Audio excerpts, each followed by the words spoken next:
All right, good evening. It's 5:10, and I'd like to call this meeting to order.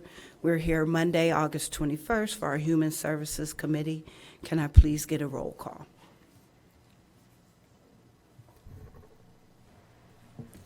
Councilmember Reed, Here. Councilmember Revelle. Here. Councilmember Harris. Here. Councilmember Harris. Present. All right, we have a quorum, and we can do our business for today. I'd like to call for the approval of minutes from our June 5th, 2023 meeting. So moved. It has been moved by Councilmember Reed and seconded by Councilmember Revelle. Are there any questions, concerns, changes?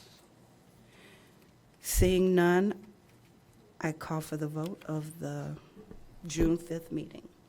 And Aye. it could be, yeah. Yeah. Aye. All those in favor? Aye. Any opposed? Any abstentions? Seeing none, it is passed. We will begin this evening with public comment, and it looks like we have quite a few people signed up. So we will begin. Nina, is Nina here? Yes, this is for anything. So everybody comes and speaks in the beginning. I don't want to slaughter your last name.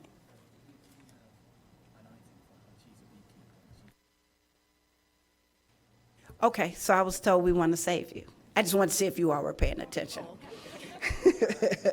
I was told by a director we want to save you, but we will hear from you, just not right now. So thank you for the correction, and thank you for your patience.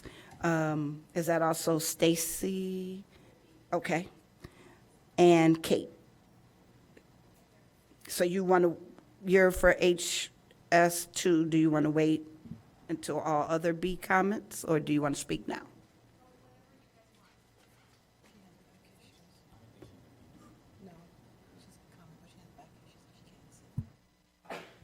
Okay, I will bring Kate Matson? Okay, we got to, yeah. So many people and cameras, I had no idea. You're famous, take your, you only get 3 minutes of fame, so Okay. use it wisely. All right. Hi, my name is Kate Matson. My husband and our dog and I are Mary's niece's next-door neighbors to the east. We've lived there for 6 years.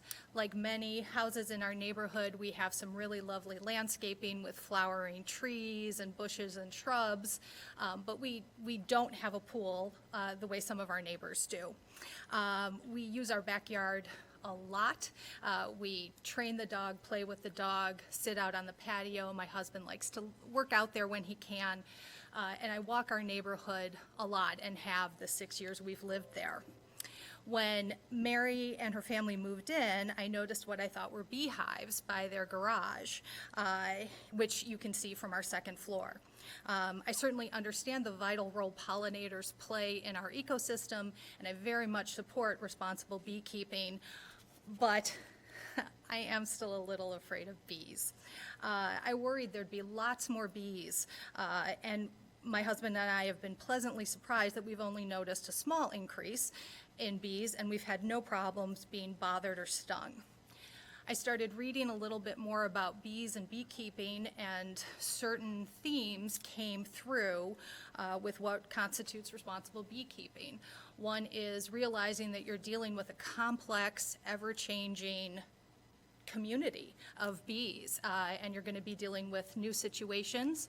You need to have a mentor. You need to be an active part of the community, gathering and sharing knowledge. You need to respond responsibly and quickly to situations as they come up, and you need to learn why situations happen so you keep that knowledge for future use.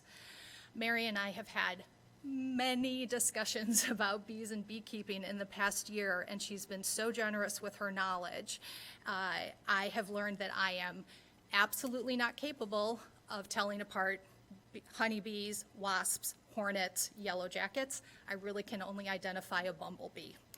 I've learned that I feel fine in being afraid of wasps and hornets as they sting aggressively, and whereas honeybees know that if they sting once, they die, and they leave their stinger in you. In every single conversation Mary and I have had, she, to my view, has shown the characteristics of a responsible beekeeper. She works closely with her mentor. 30 seconds, She's just so you know. active in gaining knowledge from her community. She's excited to learn. She wants to know why things happen. She responds quickly to things. And she realizes that dealing with a complex society of bees is ever-changing, intellectually challenging, and requires constant learning. Beekeeping truly seems to be an art and a science. And although I'm still a little nervous around bees, I am not at all nervous about Mary as a responsible beekeeper, and I hope this committee reaches the same conclusion. Thank you. Mary? Is Mary here? But you're the bee, so, I mean, you're not the bee, you're the beekeeper, so we'll come to you, okay? I just don't want you to think I'm leaving you out. Next is Christina Salgado.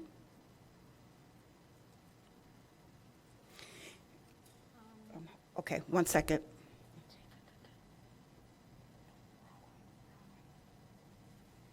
We're just trying to work on the timer.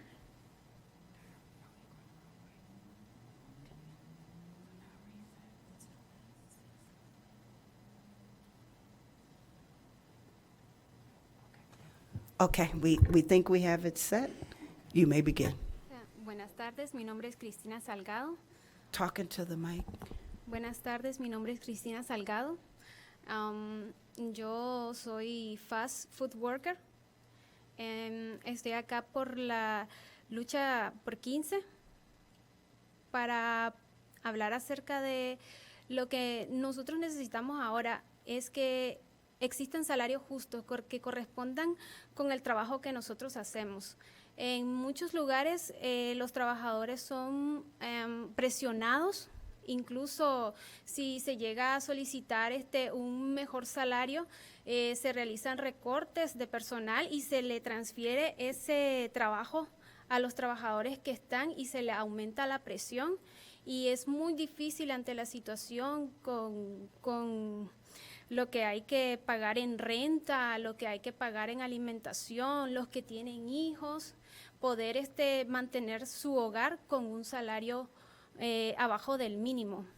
Entonces, pues básicamente nosotros estamos aquí unidos presentando nuestra lucha para mejorar y tener un salario digno para todos, para todas las que estamos trabajando día a día, porque aunque es un trabajo fast food worker, es un trabajo también importante para nosotros, es nuestro sostén y es el sostén de nuestra familia. Muchas gracias. All right, thank you so much.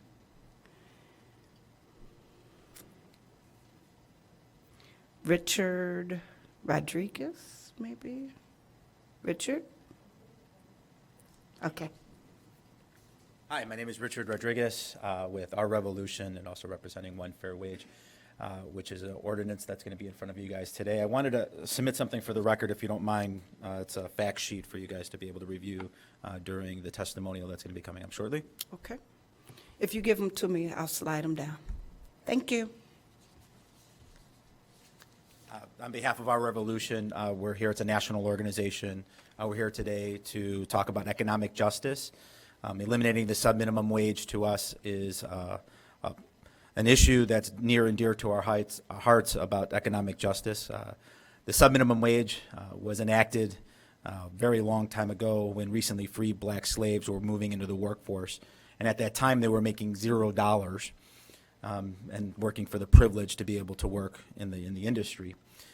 When the minimum wage was enacted in 1938 during emancipation, right, the federal minimum wage went to $2.13. So they were carved out, for a very racist reason. So we're here today to say that we need to end a legacy of slavery and end that historically old practice, and we need to move to the minimum wage where workers are able to receive economic dignity and respect for the work that they do. We ask that you guys take that into consideration and support the elimination of the sub-minimum wage. And I'll just add, it's not only just happening here in Evanston, it's going to be happening, across the country. Right now, 7 states have already enacted it. 1976, I believe, the state of California enacted the elimination of the sub-minimum wage, and their restaurant industry did not go under. They are thriving and growing as a restaurant industry. It's also on the ballot in Michigan. It's also on the ballot in Ohio. Washington, D.C. just passed it. In the federal legislation, Senator Bernie Sanders, U.S. Senator of Vermont, introduced the bill. I don't know if that was just for me, and I got 30 seconds, or my time is up. But I'll give you 10 more seconds. 10 more 'cause I seconds, and I'll be I wrapping didn't it up. On the federal level, it's going to be moving as well for the elimination of the sub-minimum wage there as well. So hit the green light, go. Thank you.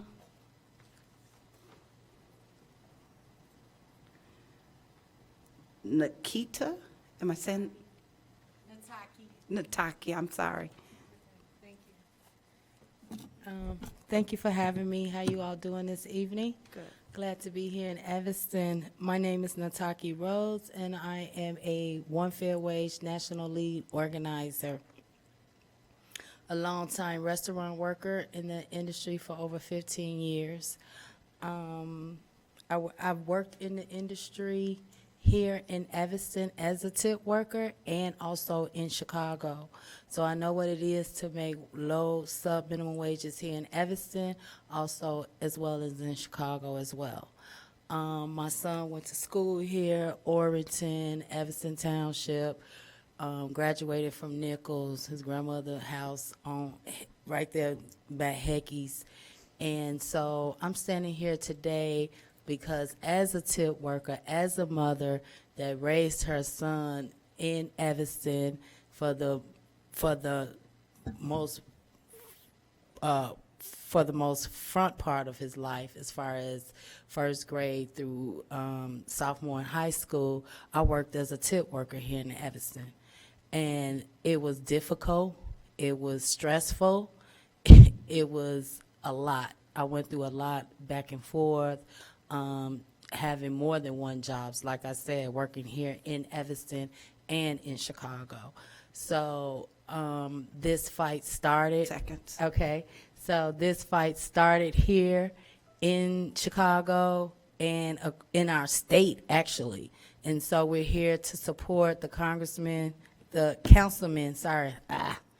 of introducing One Fair Wage, and definitely support One Fair Wage for all workers here in Evanston. Thank you. Thank you. Apostle Carmelita Green, did I say that right? Good morning. Good morning. Good afternoon, I'm sorry. Good evening, actually, right? Hi, I am Apostle Carmelita Green. I'm a faith leader for One Fair Wage. And you know, I am here in support of One Fair Wage because a workman is definitely worthy of their hire. Amen? So we want to ask the legislators to sign and eliminate sub-minimum wage. It is so important that we all get paid the minimum wage, at least the minimum wage, at least the minimum wage. I don't think anyone should be paid under the minimum wage. The minimum wage is $15.80, and I think all tipped workers should at least get the $15.80. If they get more, that's wonderful. Everybody, you know, it's wonderful. But I think they should all at least get minimum wage. So I'm here in support for One Fair Wage, and I hope you are too, and I pray that you all sign. And I'm so grateful for Mr. Devon Reed that is in support as well. I'm so grateful to you, sir. So thank you all for listening. God bless you. Thank you. Peggy Ann Sajan. I'm just sticking to first names. Y'all didn't elect me for last names. Yes, it's Sonia. Everybody messes it up. I'm just here in support of, I'm a loyal One Fair Wage supporter, and I believe that all workers should be fairly paid all over. Not just here in Evanston, but all over. Thank you. Thank you.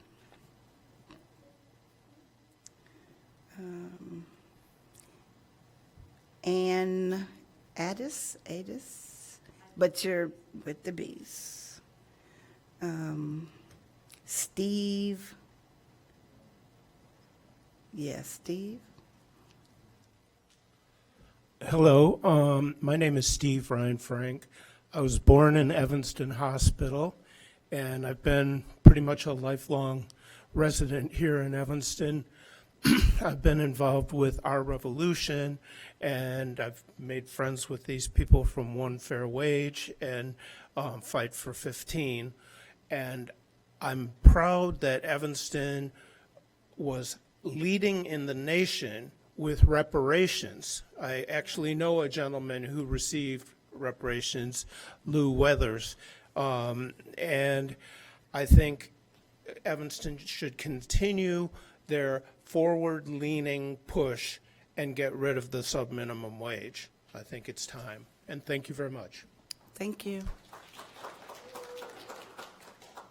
Xavier Love, I can do that last name.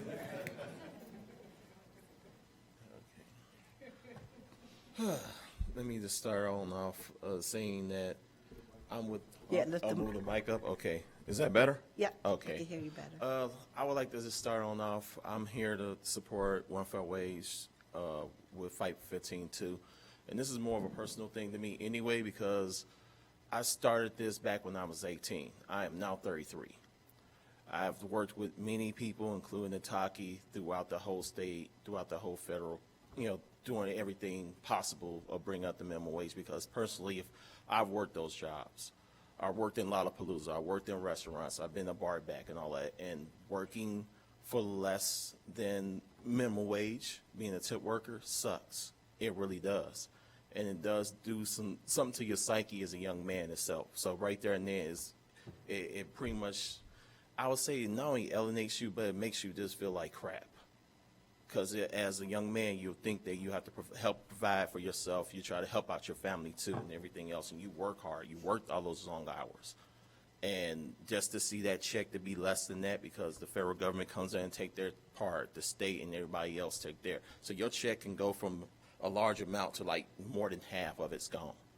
And as the time progressed, I remember a lot of times they like, if you raise the minimum wage, you destroy business owners and you're going to raise the cost of living or you'll raise the cost of food. I'm like, well, nearly 20 years later, guess what? Everything's still raised on up. Food still costs more. Businesses still pretty much shut down. 30 seconds. And the minimum wage just still hasn't gone on up. So now you have a lot of people out here that's really struggling, literally just pretty much being completely decimated by this. And from my experience and from me seeing my own family members go through that same thing too, it needs to stop. It literally needs to pretty much stop from there on out. So thank you guys. Thank you.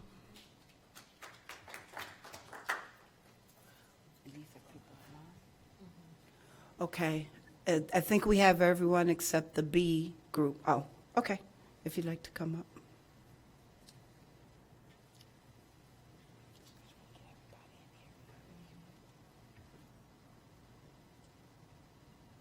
And please say your name and, Okay, my name is Abdul Muhammad.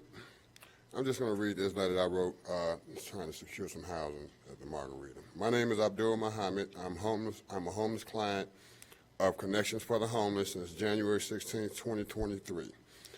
I was in an overnight emergency shelter with Evanston Interfaith Action. I understand that the Margarita has some concerns about my behavior. I would like a chance to address those concerns so that I can alleviate the trauma that comes with living in a new city as a homeless person. I'm originally from Chicago with a Section 8 voucher. My landlord illegally and unlawfully evicted me without allowing me to have my voice heard in the process. I've been facing the same neglect here in Evanston. I have a right to a cause of action in Chicago, and I came to Evanston for help. My case managers at Connection for the Homeless refuse to serve my unique situation. I'm an adopted person with no family. My voice has been silenced by the Evanston community, and the only way to be heard is to use the voice given to me by my Creator. A conspiracy to paint me as a loudmouth, violent troublemaker is being manifested by the people who claim their job is to help me.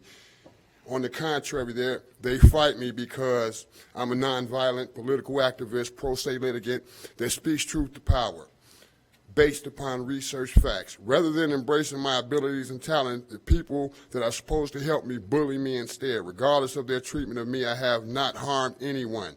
Yet the abuse that I've endured on the streets of Evanston by the social workers, homeless people, the police, and the Evanston residents is legion. I have the right to secure decent housing regardless of my political and personal philosophies. I have a right to freedom of speech. I should not be ignored and punished like a dog because I know what I know. The people ignoring me willfully and refuse to understand the reason why I'm irate are on the wrong side of history as it pertains to justice and fairness. I went through the process of securing housing at the Margarita. I know how to behave. I know how to stand up for myself. The question is this: when will Evanston do right and get me off the streets? I've followed all the rules and gotten many benefits, yet I remain sleeping outside with no hope for the future, even though I completed all the requirements to be housed at the Margarita. Is this worth crying about? Should I be silent about all this? Is housing a right or a privilege? Since August 4th, Sir. I've been working with Trilogy. Thank you. All right, thank you so much. Okay. Two speakers on the call here that like. Yeah, we haven't done that yet. I just want to get everybody in the room.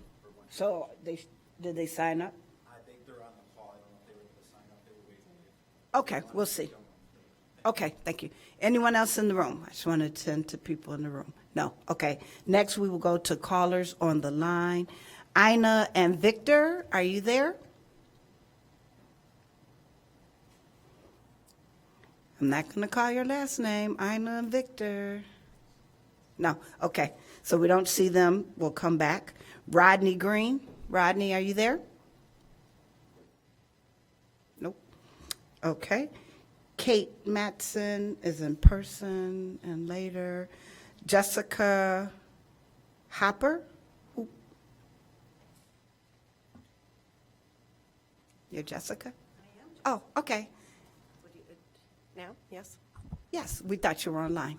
No. Is it okay that I do want to still get, okay. In person is fine. Thank you very much for this opportunity. I am a friend of Mary Nisi's and wanted to come and advocate for her to be able to keep her B license. I think, she is someone who is, as I've seen in the 20 years that I've known her, someone who's very dedicated to her bees, her beekeeping, to her responsibility with her bees. For her, it goes much more beyond a hobby and is something that she has also utilized to enrich the community and regularly drops her bee products, the honey off at local community fridges. And also, my children, who are 11 and 13, played in her backyard, both before and after the requeening. That's part of the issue here, with, complete safety. And they are also children that have read about bees, and so they know that unless they mess with a honeybee, the honeybee will not mess with them. They can tell the difference between a honeybee and a wasp, or, another creature that's going to go after them. And so I'm just here to support that and say, Mary has been a responsible beekeeper for more than 7 years, has a beekeeping mentor. I've seen her in action in her full suit, and I've spent plenty of time in her backyard with absolutely no issue with bees. So that's my time. Thank you. Kelly Mack? No Kelly. Laura Stanner? Hello. Yes, I'm here. I'm just wanted to echo the comments that were just shared on Mary Nisi. Just provide my perspective. I also live nearby her in the community. I have 3 young children, 2 of whom have continued to play over at their residence on multiple occasions. 8-year-olds that are rambunctious all over the yard with no issues. Or no concerns. I've also been at, social engagements over there where there is food. There are lots of people. and really have never had a negative experience as it pertains to the bees. So just wanted to come on and share, my experience, my young children's experience, and spending lots of time over there and nearby her hives, and be here for full support for her. Thank you so much. Next, David Lipschutz. There you go. Thank you. Hi, David. Hi. My name is David Lipschutz. I'm the owner of the Blind Faith Cafe. Excuse me. I'm speaking this evening about the proposed elimination of the sub-minimum wage. I think that the minimum wage is something that all businesses in Evanston can support, and a $15, $16 minimum wage is something we do support. Many of us are paying above that. However, the proposed elimination of the sub-minimum wage, at least in Evanston, is really, in our opinion, a solution in search of a problem. And it's directed at the economics of the Evanston restaurant community.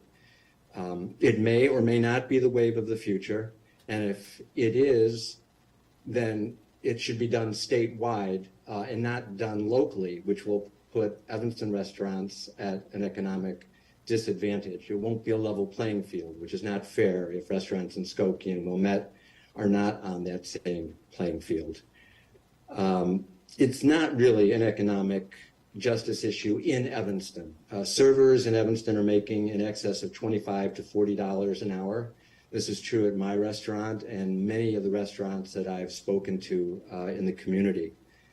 There's no possible way restaurants can absorb the cost of doubling what waiters who are making 2 and 3 times minimum wage would be making if they were being paid minimum wage. At the Blind Faith, that would cost approximately $70,000 a year.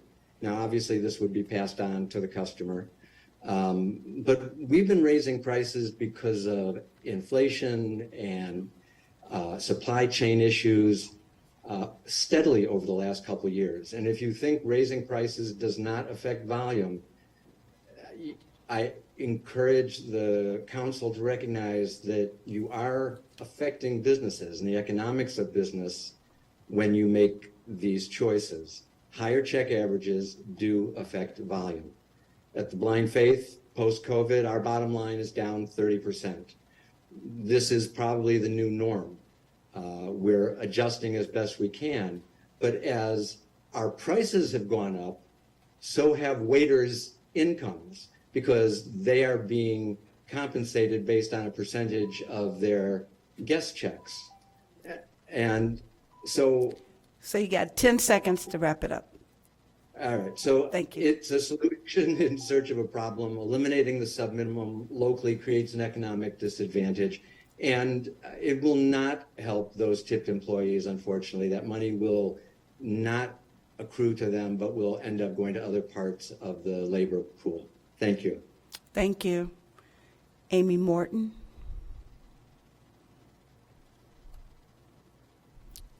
Amy, there you go. Hi, Amy. There. Thank you so much. David, I concur. I'm Amy Morton. I have 2 restaurants in Evanston. I am a Evanstonian, and I'm incredibly proud to live in Evanston. I also believe not only in people making a minimum wage, I believe in people making a living wage. And often, especially living in Evanston, this is not a correlation. Don't want to waste my time repeating what David said, because I agree with all of it. My concern is that the council is focusing on the wrong things at the wrong times right now.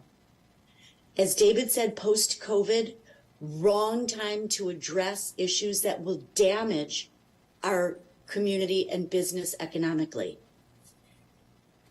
Also, wrong time when we have so many other issues. What about crime?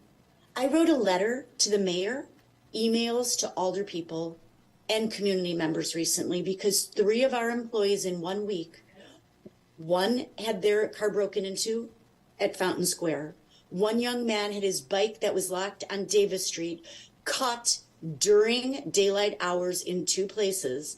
And another young man, a cook, left the restaurant at about 10 at night and a car drove by him and shot him. Now, the shot was a BB gun while he was trying to unlock his bike. He was terrified. He was terrified. Why aren't we focusing on what everyone in Evanston really needs? So I really plead with the council. Let us wait until this passes statewide, if it does. Again, to reiterate, Evanston restaurants will go out of business.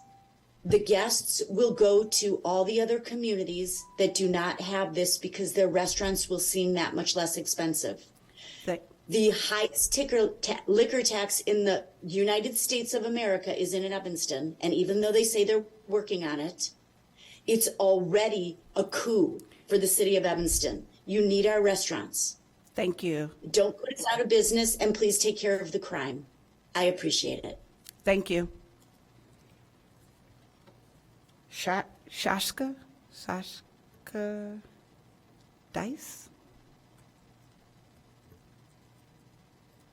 Ramey? No Ramey? All right. Is there anyone else online that is waiting to speak? I know there was 2 people. Well, I'm up here working. Okay. Hold on one second. Terry Evans is waiting to speak. Who? Terry Evans. Okay, Terry Evans. You have 2 minutes. Terry? Yes, can you hear me? Yes. Okay, fantastic. Thank you for having me today. Thank you for the opportunity to speak. And I appreciate and respectfully understand the perspectives of the other restaurants that spoke, but I am a fair wage supporter. I've been with High Roads Kitchen now going on 5 years. And as the granddaughter, the great-granddaughter of a free slave that actually started a business in 1865, I do not believe in providing my employees sub-minimum wages. I have done it. I've been successful with it. I've done it in the South Loop community, in Chicago area, and I've been able to also build and now have 2 additional businesses off of paying people fair wages. I don't believe that the profits that I get as a business owner should be brought in and selfishly help me to create generational wealth for just me and my son. I believe in giving back to the employees that come to work for me every day so that we can do the things like we're doing right now on conference calls and talk about making change and impact. And so I believe that if you can operate your business, and I'm a Northwestern grad, so I love Evanston, spend a lot of time in Evanston, and I studied business. And if you know the narrative of your numbers, you're able to figure out how to make the dollars make sense so that you can look at your face every day in the morning and know that you're giving back to the people that are coming in to be able to provide the service to your customers that are coming in every day. So the numbers do make sense. Is it difficult? Absolutely. But can it get done? Yes. And I'm a testament to be able to do that and to grow my businesses by 2-fold. Thank you for the opportunity to speak today. Thank you. Jesse, you have a fan base here. Jesse, is there a Jesse online? Yes. Hello. Good evening. Good evening, everyone. My name's Jesse Niguez, and I'm the founder of Back of the Yards Coffee. Back of the Yards is a community on the south side of Chicago with a median income of $37,000. When we founded our business, I'm from Back of the Yards, and I knew we were going to hire our neighbors. And so part of what we did was we created in our mission what we call our SEED model, which stands for Social Impact, Economic Development, Environmental Responsibility, and Direct Relationships. Everything that we do revolves around that, including paying our employees above minimum wage. Currently, we're paying, our minimum wage is $20 an hour, and we're doing that because that is the Cook County living wage. And we're doing that not just because it's the right thing to do, but it makes economic sense. Right now, housing, healthcare, education, you name it. These are expenses that are growing and they're expanding with or without the minimum wage rising. And what's happening is when we're paying our employees more is not necessarily, it's not going to destroy the industry. What's going to destroy the industry is when we don't have minimum wage or sub-minimum wage, and when we're paying minimum wage or sub-minimum wage. Because when we put the money in the pockets of the people who actually spend it, they come to cafes or coffee shops or restaurants like mine. And what we're asking, somebody said about having a level playing field. I agree. And Evanston, first and foremost, want to congratulate you for being a leader in reparations. Yeah, well, this is another 15 step, seconds. another vestige of slavery. And what we're asking for you to do is to continue to be that leader, to make sure that, that we're paying our employees and our neighbors fair wages, because the biggest threat to our economy is people not having the funds to be able to live. And this is why we do it. We've been successful at it in a community that's very low wages, and we found that it actually is the reverse. By not having to hire Hello? people all the time, we're saving money in training. Thank you. Time is up. Thank you. Thank you.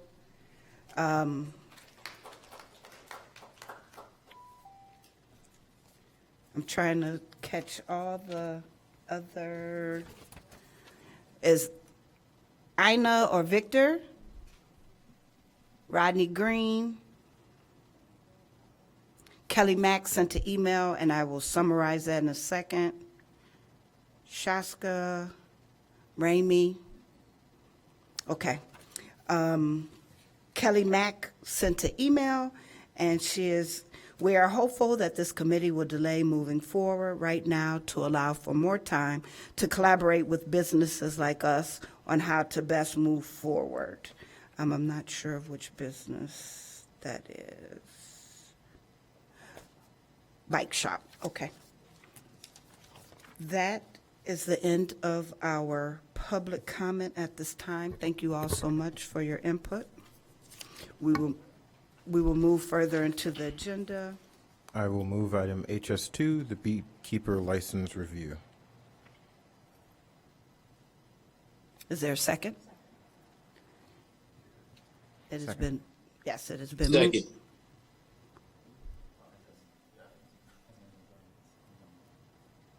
Okay, I'm confused. Councilmember Burns, you're out there somewhere? I am, yeah, I tried to second it. I don't know if that was heard or not. Okay, thank you. I open HS2 for discussion, and we will bring up our speakers at this time, Councilman. Nina. Mm-hmm. Okay, thank you. Thank you. For over a year, we've been traumatized almost daily by bees from Miss Nisi's hives while in my backyard, particularly when in and near the pool. Extraordinarily aggressive, without provocation, they repeatedly attack, dive bombing us. They chase us, attacking our heads, faces, becoming caught in hair, clothing. We can't even run into the houses. They kind of would enter with us. One friend hurt her foot trying to get away. You have been provided with a video of Miss Nisi herself being attacked in just this way and describing her own bees as aggressive. Multiple people have been stung. A neighbor across the alley was stung, prompting her original 311 complaint. Unable to attend, she gave permission to remind you she sent in a video of Miss Nisi trying to collect a swarm of bees from yet another neighbor's backyard. My sister was stung in her eyelid while sitting quietly in the hot tub, provided pictures taken just after don't do justice, as it became increasingly swollen over several days despite treatment and is still not normal 1 month later. If stung in the actual eye, she could have lost sight or her actual eyeball. Others have been stung on the head, the hand, etc. I've barely been able to use my yard or pool for the second half of this summer. When I do, I'm unable to relax and in a constant state of hypervigilance. Family and friends are afraid to come over. The hives are extremely close to the deck to my pool. Pictures show pool deck proximity to the garage against which the hives sit, closer than recommended by multiple pro beekeeping websites. Quotes from those websites are provided to you. A provided water source and requeening haven't prevented the bees from congregating around and in my pool in high numbers and attacking us. Ms. Nisi may say bees are good for the environment, but several studies have shown kept bees crowd out natural pollinators, resulting in leading conservationists to believe otherwise. Bees are known to perceive humans near their hive as possible threats and will defend their hive. Hot weather and humidity are known to cause bees to be aggressive. There's no way to mitigate this. The mission of the Health and Human Services Department is to protect, preserve, and promote wellness for people, not for bees. Having these hives next door is unsafe, presents a danger. If someone is allergic, they could have a 30 seconds. A severe anaphylactic reaction and even die. The situation's been intolerable. It also presents a legal risk to myself, Ms. Nisi, and to the city. I implore you to deny her this license. Her right to keep bees should not supersede my rights to enjoy and be safe in my own backyard. Thank you very much for your attention, and you've been provided with some information. Thank you. Stacy?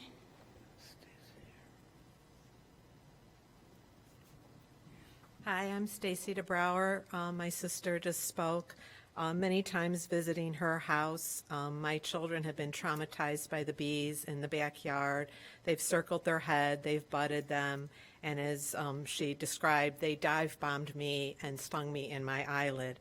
I don't know what I would have done had my sister not been there to remove the barb stinger. It is a barb stinger, let me tell you. It is not the same, my eye. I still have, you know, a bump there. I don't know if it'll be a permanent scar. I have tried to calm my fears, knowing some of the actions that Ms. Nisi has taken, but I've educated myself too. And honeybees can be docile to aggressive, and those bees are aggressive. And no water source she can put out is bigger than my sister's pool, and it is not in between the hives and my sister's pool. I don't want to dress in dark clothes, so they fear me as a predator. My sister tells me don't wear my hair up. I don't want to bring the dog anymore. It chased our little 14-pound dog all over the yard, the bees. What if that little 14-pound dog had gotten stung? I mean, it's really scary to be there. I won't even put my materials on her chaise lounges anymore. I leave them on the table so I can run out the gate. When I got stung, more bees came. I had a towel over my head. I couldn't go in the house for fear all the bees would come with. So it really, I mean, like I say, I'm still afraid to go visit my sister. My children are afraid to visit their aunt. We're afraid to bring the dog. And it's a fallacy to think that honeybees only will bother you if you swat at them, because I was just sitting quietly in the hot tub when it dive bombed my eye. And I've read that guard bees and soldier bees will circle your head, dive bomb you, and butt you to guard their hive. So thank you for your time. Thank you. Kate Matson? Oh, yep. Mary Nisi?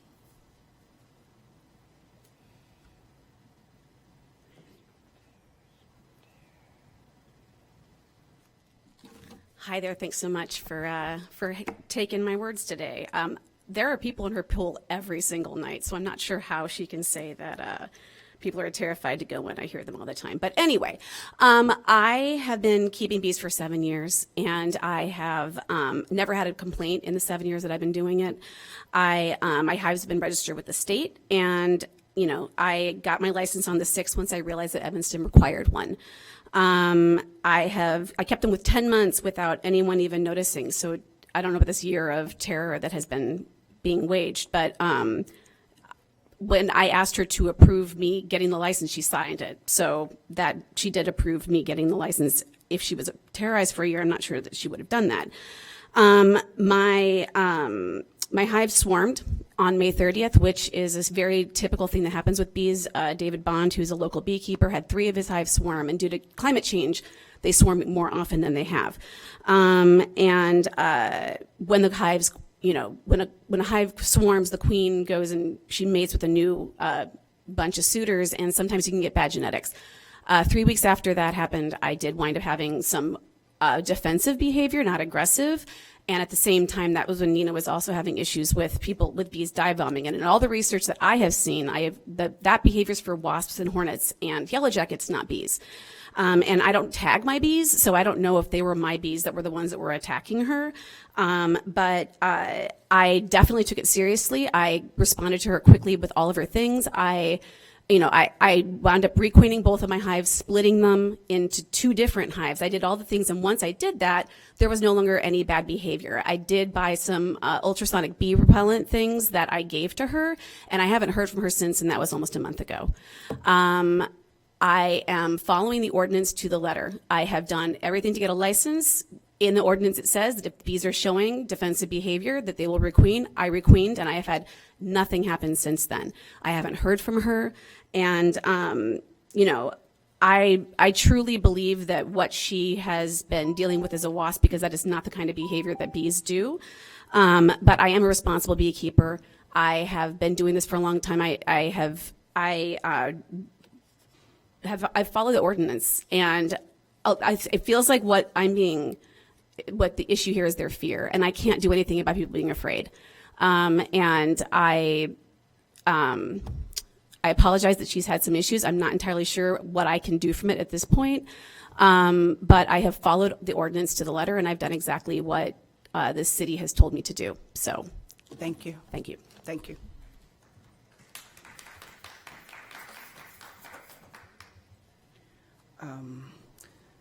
Are there, am I missing anybody? Jessica Hopper? Okay. And come up. Yeah. Good evening, Council, committee members. I'm Ann Addis Pantoga. I'm attorney for Ms. Paleologos. I want to just address a couple of things that was said by Mary Nisi. One is that Ms. Paleologos recognized the bees since last year. She did not know that the bees were coming from Ms. Nisi's backyard. She did not approve Ms. Nisi getting the license. What she believed, and what I think the form states, is that she received the notice of intent to get a license. I'd like to point out that Ms. Nisi kept beehives for maybe over a year or for a long period of time without notifying neighbors and without seeking a license. That does not seem to be the actions of a responsible beekeeper. Her beehives were brought to the city's attention by another neighbor that was referenced by Dr. Paleologos, making a 311 report with a video of Ms. Nisi removing a swarm of bees from yet another neighbor's yard, believe that was without that neighbor's knowledge. We believe that Ms. Nisi did not have a water supply for a number of months, causing her bees to congregate in Dr. Paleologos' backyard pool. Other city ordinance prohibit bee license if the keeping of beehives interferes with the neighbor's enjoyment of their property, and that is the case here. We would ask that you revoke Ms. Nisi's license because her bees are disturbing the quiet enjoyment of neighbors on her property. Of the photos that you were given by Dr. Paleologos, there are Stacy DeBrouwer's sting on her eyelid, 2 friends' bites on their heads, photos from a window that shows no gate to a portion of the backyard, and which is required by the ordinance, and that the beehives are next to a garage, which shows the proximity of those to the pool chairs. I also would like to say that Ms. Nisi has made at least 2 Instagram videos that are public knowledge regarding her beekeeping and the problems she has encountered. One video in particular shows the aggressive nature of the bees. It shows a bee in her hair. She had to stop the video. She was crouching. 5 seconds. We would like to show that video to you, but we know it's long, so we just want to describe it to you, and we appreciate your time. Thank you. Thank you. Are there other speakers to bees? All right. At this time, is there discussion from council on? Yes, Councilmember Reed.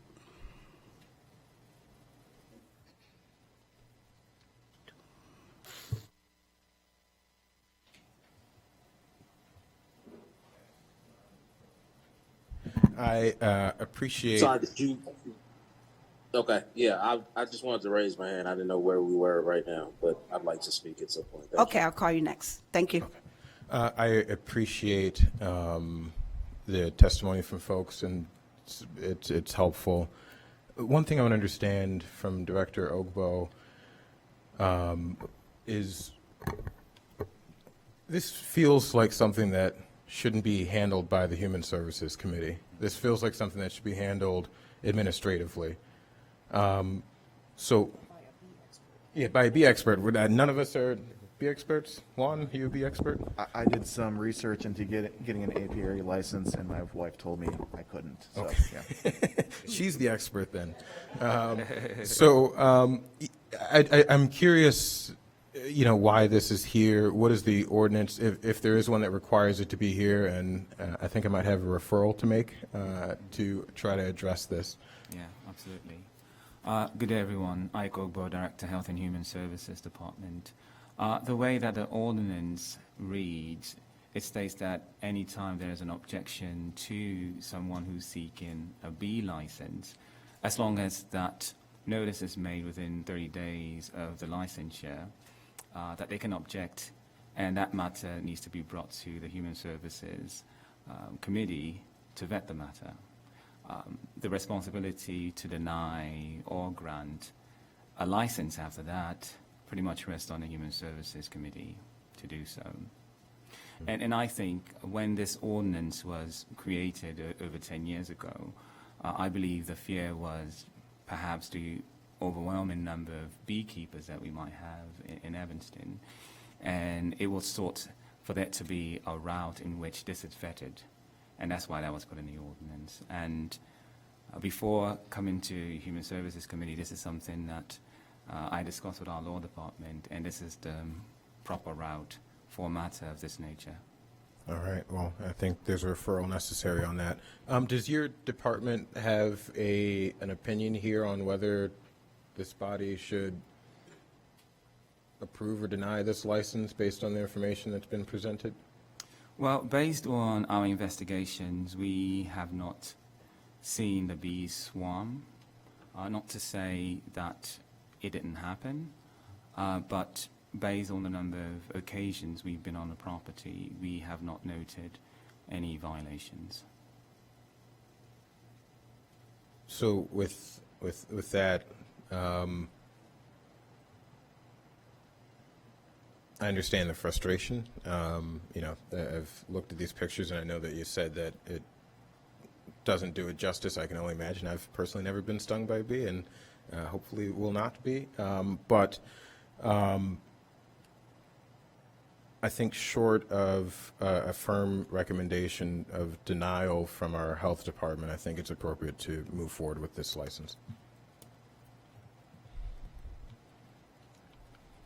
So I will move approval of the license. Hold on one second. Councilmember Burns and then Councilmember Revelle. Yeah, do we have corporation counsel with us today, or somebody from the law Yes. department? Yes, we do. So just as a matter of legal interpretation, has, the name of the beekeeper again, I'm sorry.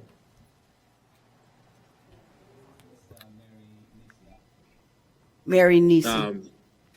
Mary Neesey. Has Mary, again, as a matter of legal interpretation, is it our law department's belief that any part of the ordinance has been violated, and if so, which parts? Good evening, Chair Harris and council members. Catherine Penrose Lone, Assistant City Attorney.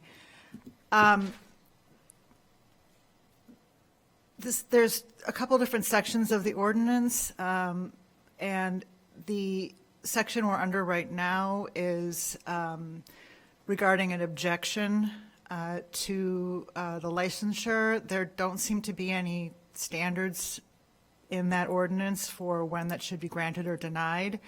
The other parts of the ordinance, from what I can tell from the inspections that were done, no, there doesn't appear to have been any violations. So when the neighbors council referred to, I think, a door that wasn't up, or I may be misstating it, but we were all there listening to it. Is that in the ordinance? I thought their council referred to something in the ordinance that was being violated. No, not that we heard. Okay. are there, and I guess this is for Director Ogbo, we talked earlier about Skokie's beekeeper ordinance. Are there any best practices that we see in other ordinances related to beekeeping that we do that is currently absent in our ordinance, such as even where you locate, the hive, or even water sources? I've heard, it seems where water sources are is an important aspect to doing this correctly. Even saying, do some cities say they won't allow bees to be kept next to someone with a swimming pool or, a big water source, outdoor water source? So have we looked at other ordinances to see if there are some best practices that are absent in ours? Well, a number of the ordinances that I have been able to look at, specifically the one in Skokie, they've established distances when it comes to beehives, whether that means a property line or a distance between the hive and where the water is located. These factors are pretty much missing from our ordinance. When it comes to best practices, there can be courses that can be taken for the beekeepers, and at the completion of those courses, they can submit that certificate to the respective departments in charge of regulating beehives. And this is something that is absent from our ordinance. And that can be a recommendation we can offer here. And we allow how many per ward again? How many beekeepers?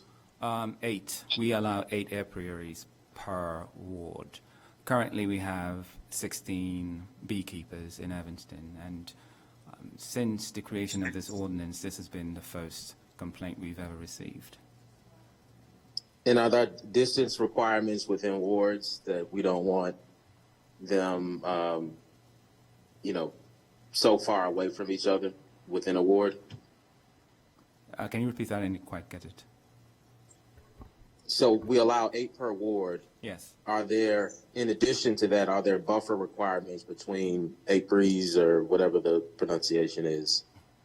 So do we say we'll allow 8, but they can't be any further than this distance away from one another? Yeah, we don't have that in our current ordinance as it pertains to distances. No. Do we know if there's what the closest one is to the one that we're discussing today? Is there one nearby, or do we know how close the next one is? I will have to do that research to see if we have one nearby, but I'm not quite certain. Do we have anybody that we work with, like an independent expert that could help evaluate these decisions, or help kind of evaluate these complaints in the future, whether the Human Services Committee continues to review them or we do it administratively? Do we have a company or an individual like that in mind that we work with, or if not, what are your thoughts about that? Absolutely. Any beekeeper in Illinois has to go through a process through the Illinois Department of Agriculture, specifically the Division of Natural Resources, to obtain a certificate. That actually initiates an inspection.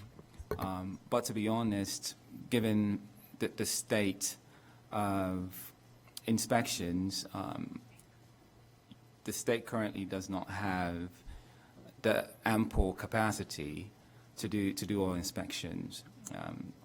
If it's the will of the committee, I can make a referral to the Department of Agriculture to get their perspective on this matter. Maybe that will initiate an inspection or investigation into this matter.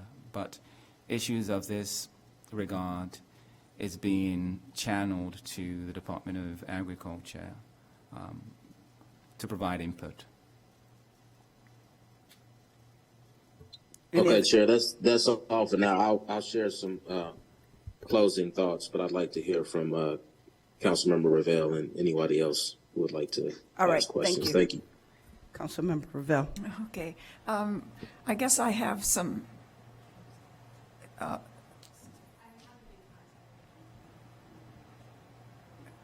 You have to come up. We can't hear you. Could you come to the mic, please?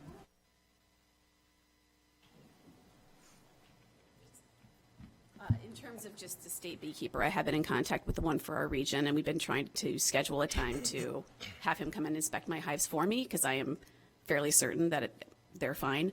And I want him to come by. He's got prostate cancer, so he's going through treatment right now. But I am in the process of trying to get him to come by, just to show that to the state to get the approval. So, Yeah, I'm aware that at this point they necessarily don't have an inspector, so that might take some time. Well, I personally feel like it would be helpful for us to have some kind of professional input at this point. But I guess I have a couple of questions for the neighbors. So as I've been reading through all the different emails that were sent to us in the packet about your experience over the summer, it does seem that there was a definite problem for a while, and then the owner, our beekeeper, took steps to address the swarming, and also she provided some what are they called? Ultrasonic bee repelling devices, and I'm wondering, has there been any improvement in the last 3 weeks or so since that's? The ultrasonic devices, right, when you read the insert, they're approved for only indoors. But more importantly, I mean, not that you can't plug them in outside, right, and take your chances, but it says to not use them within 400 yards of a known hive, because that ultrasound will stir up the bees and cause them to be agitated. So honestly, I didn't use them. In regard to whether there's a difference, I mean, it's hard to know yet. I mean, she didn't requeen the hive till the very end of July, and I haven't been in my pool every night. I know I've been keeping a calendar. We have been out there a few times. I time it very carefully at times where I haven't seen as many bees. I certainly don't go out in the morning on a Sunday to do the New York Times crossword puzzle with my cup of coffee and sit out on my chases, because they're really close to where the hives are, less than 20 feet. And when talking about standards, you know, I contained in your packet all of those quotes that are on that one page. They're from pro beekeeping websites, not anti-pro, you know, and the hives are really very, very close. The video that I have, and we tried to provide it to you, Miss Nisi is actually getting attacked in her own yard multiple times by her own bees. These are not hornets or wasps. I am a physician. Thankfully, I was able to scrape out the barb from my sister's eyelid. The bee was right there. I mean, they're bees. I know the difference between a hornet and a bee. So anyway, did you have any other questions? That's helpful. Yeah. So maybe if this professional advisor person will come help us, you know, talk about things like, you know, distance of the hives from the neighbor's property. And I mean, I guess I feel like I need more information before I can say yes or no on the license. Councilmember Heracottis. Yes, I agree with my colleagues. I think one of the reasons why we did not go forward and, you know, with looking into getting a hive ourselves is one of the things is the ingress and egress of the bees to the hive itself and traffic patterns. And I think we would need an expert to give us a good evaluation of the situation. It is hard. I'd like to ask the beekeeper, has there, because I know it's hard because there are bees everywhere and it's hard to know where the bees are coming from. Have you thought of, could you explain the marking of the bees so that you can track them? Is that something? What was that? You mentioned certain, you can mark your bees. Oh, no, that was a joke. I was saying I can't tag my bees. Great. Oh, I thought it was real. No. That's not a thing. Okay. That's not a thing. There's 30,000 of them. There's 60,000 of them, if we're really being okay. honest. But yeah, I mean, there's no way to. Because a honeybee is a honeybee. It is, yeah, Okay. it is true. And, you know, in the ordinance, it says if there is presence of aggressive behavior, the route is to requeen, which I did immediately. Like, it took me a couple of days to figure out where I could get them from, but I got the first text from Nina on the 25th, and by the 29th it was requeened. Like, it was a very quick process. I took this very seriously, even though I want to make sure that everyone around me feels comfortable, and I don't want this to be a problem, and it hasn't been. In fact, normally I'm being thanked for doing this. I understand that people can be afraid of these things, and, in terms of people who have, allergic reactions to things, if you're the kind of person that has a bee allergy, you should be carrying an EpiPen on you at all times. That said, I do keep EpiPens at my house. I got a prescription for them in case anybody did have an issue like that I've taken care of it. It's unfortunate. Like, there's bad genetics out there in the world, and one of the things as a beekeeper is supposed to do is requeen hives, and that can only happen if a beekeeper is doing it. Random bees out in nature, of which there are a lot. There are 15 keepers in the city, but who knows how many hives exist? Bees are in nature, and they're required for their, perfectly manicured lawns to grow. So, there's only so much responsibility I can take for some of this. And I hate that this was happening. I was very responsive, and in terms of the bees can, when you're in their stuff, I have been stung many times in my life as a beekeeper. Every single beekeeper has. There's not one that doesn't get stung.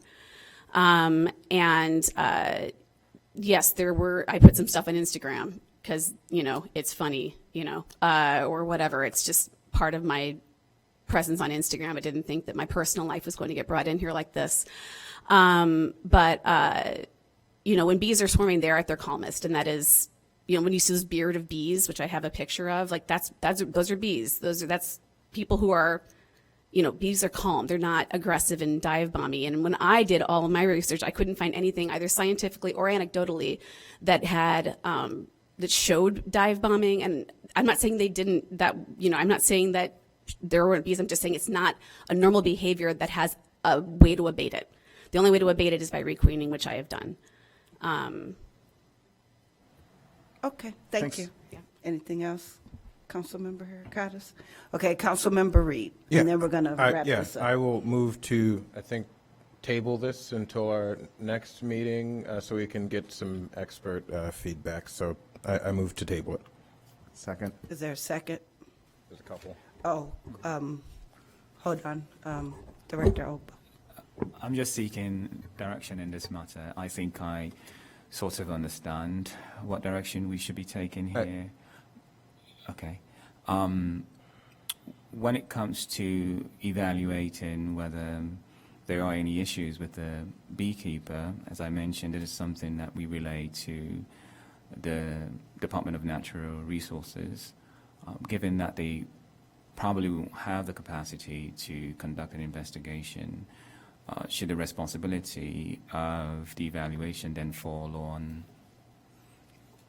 the beekeeper to provide such an evaluation, or maybe, I don't know, the neighbor? Because I can't guarantee that we would have an investigation by the next time we meet. I think we need to develop a policy on this. And so in the meantime, I don't want to put it on the neighbors that have the concern, nor the beekeeper, although maybe folks could afford this. But I think maybe the city, do you know how much this might cost? Is this an expensive endeavor, or do we not have information on that yet?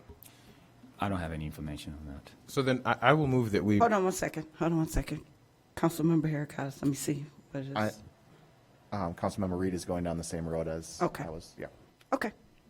So I'll move that we table this for maybe 2 meetings, and that should give us enough time to figure that out. And maybe next time we'll come back with some sort of request for either the city to pay for it or the neighbors to pay for it. I see. Well, Chair, I don't know if we need 2 meetings. I just want to. Well, they said we're not going to have it back in one, so the only option is 2. Are we saying to have the full report done, or just to answer the question of is there an independent, organization or group or whatever that can evaluate this for for us? us? Report done so we can vote on it. Hold on. Councilmember Harricottis, I'll get to you. Well, I think maybe, my thought is that maybe we can work with City Manager Stowe to maybe find some city funds to hire a neutral third party to look at this. Because I think what Director Ogbo is saying, it might, if we're going through the Department of Natural Resources, there might be a big delay in getting a report. Personally, I'd like to have this situation sorted out more quickly. But if that's, I think, something under a few $100s, I don't know. I have no idea what a bee expert costs, but let's hear from our speaker.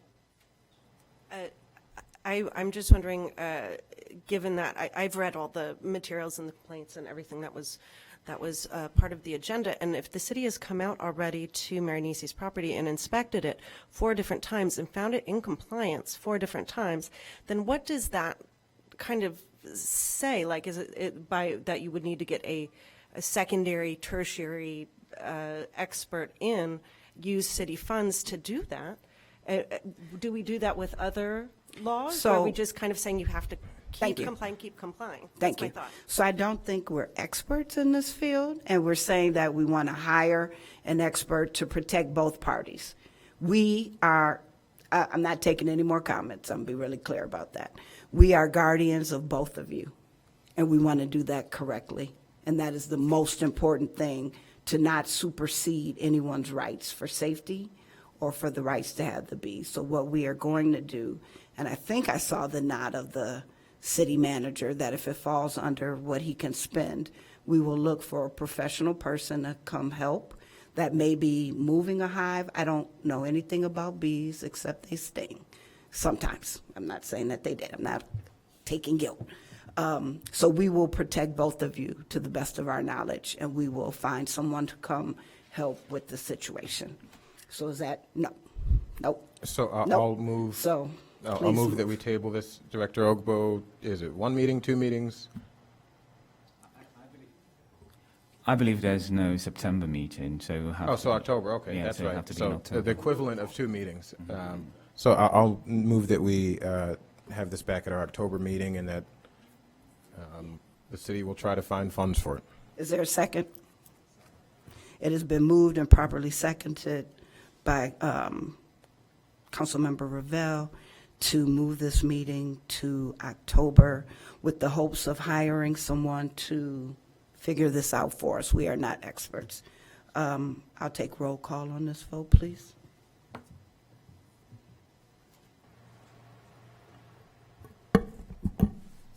Councilmember Reed? Aye. Councilmember Ravel? Aye. Councilmember Harris? Aye. Councilmember Harris? Aye. Councilmember Burns? Aye. It has been approved 5-0, and we will move forward on helping you all figure this out. Thank you for your time. Next, for the sake of time, I'm asking that we move HS4, and then we'll come back to 3. I move item HS4, ordinance 77023, amending Title III of the Evanston City Code to add Chapter 35, minimum wage. Is there a second?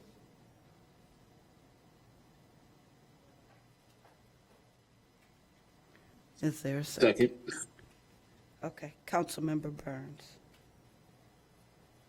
It has been moved and properly seconded. Is there discussion on the floor? Yes, so I'll get right into it. We know that we need an increase in the minimum wage. You know, we had folks come up and restaurant owners share that COVID has been tough for restaurants. Well, COVID has been tough for people. And we need to raise the wages of our lowest workers. We need to ensure that we have equity in pay. And we, particularly with eliminating the sub-minimum wage, we have to understand that 2 out of 10 Americans at some point in their lifetime work in the restaurant industry. We have seen, and those workers are disproportionately women of color, Black women, Latina women, and we have to ensure that we are raising the wages for those folks. I know that, you know, we have some restaurant owners who, you know, are some of our best and fanciest downtown restaurants coming up and saying, hey, my workers make more than minimum wage. Great. Your workers will continue to make more than minimum wage and continue to have a competitive environment. We have a few experts here to get into the weeds. So first, I'll ask Saru from One Fair Wage to introduce yourself and give us a bit of background. And let me just set some ground rules. You'll have 5 minutes. This meeting is running long, and I want to set some parameters. Thank you. Sure, absolutely. Thanks for having me. I'll jump right into it. My name is Saru Jayaraman. I'm the co-founder and president of One Fair Wage. I'm also a professor at University of California, Berkeley, and I've written a couple of books on this issue, which I'm very happy to provide all of you as background information.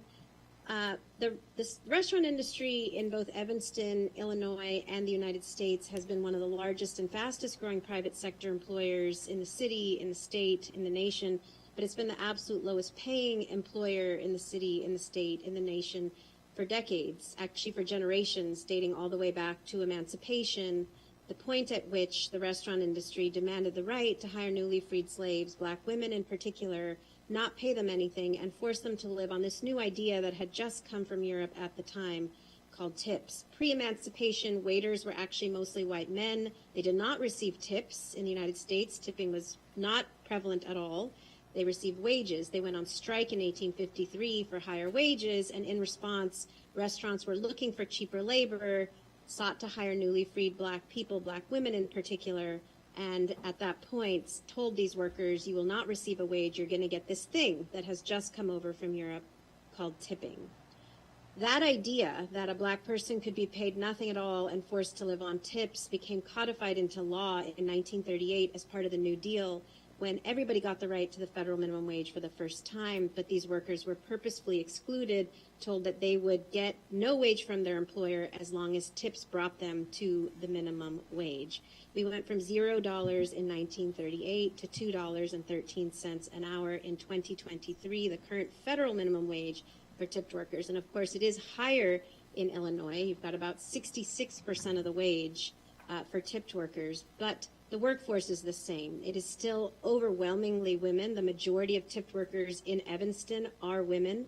Their median wage, and this is from U.S. Department of Labor data, is $16,000 annual income per year. They struggle with 3 times the poverty rate of other workers. They use food stamps at double the rate. So although, yes, you may have some workers who make quite a bit of money in tips, the overwhelming majority of these workers are women who work in very casual restaurants, mom and pop diners, chain restaurants, struggle with very high rates of poverty that got so much worse with the pandemic. With the pandemic, these workers reported first that they couldn't get unemployment insurance because they were told by the state of Illinois that their wages were too low and their tips didn't always count towards the calculation of their benefits. Then they went back to work. They found their tips had gone way down because sales went down. Harassment went way up. We heard from thousands of workers. I'm regularly asked, take off your mask so I can see how cute you are before I decide to tip you. When they were asked to enforce COVID protocols on the same people from whom they had to get tips to survive, they said, we are done, and they started leaving the industry en masse, which has resulted in the industry facing the worst staffing crisis in its history. We've tracked thousands of restaurants nationally, hundreds in Illinois, many in Evanston that have voluntarily moved already, like Jesse and Terry, who you heard from before, to paying a full minimum wage with tips on top because they realize it is what needs to happen in order to recruit staff during a terrible staffing crisis.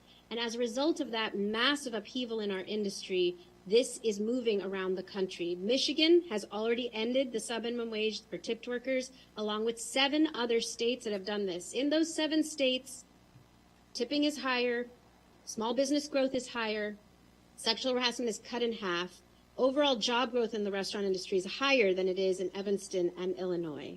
People of color, women-owned businesses grow faster in those states than they do in Illinois, and one of those states is nearby Minnesota. Minneapolis and the whole state of Minnesota require a full minimum wage with tips on top. Restaurants are growing faster in the state of Minnesota and in the city of Minneapolis than they are in Evanston. Now, in particular, this is moving even closer to you. Chicago already has the votes to pass this as law on October 4th. 25 co-sponsors, 26 votes are needed. There's close to 27 co-sponsors at this time.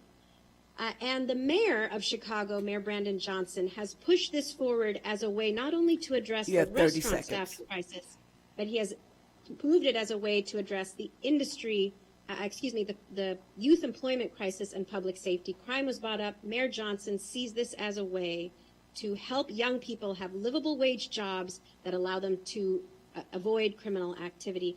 I do have with me Mikey Knabb. He's the head of High Road Restaurants nationally and can speak to models for how employers have done this profitably all over the country. So perhaps if there's time for Q&A, Yes. he can share. Chair, can we give Mikey a few minutes to? Yes, a few. Mikey.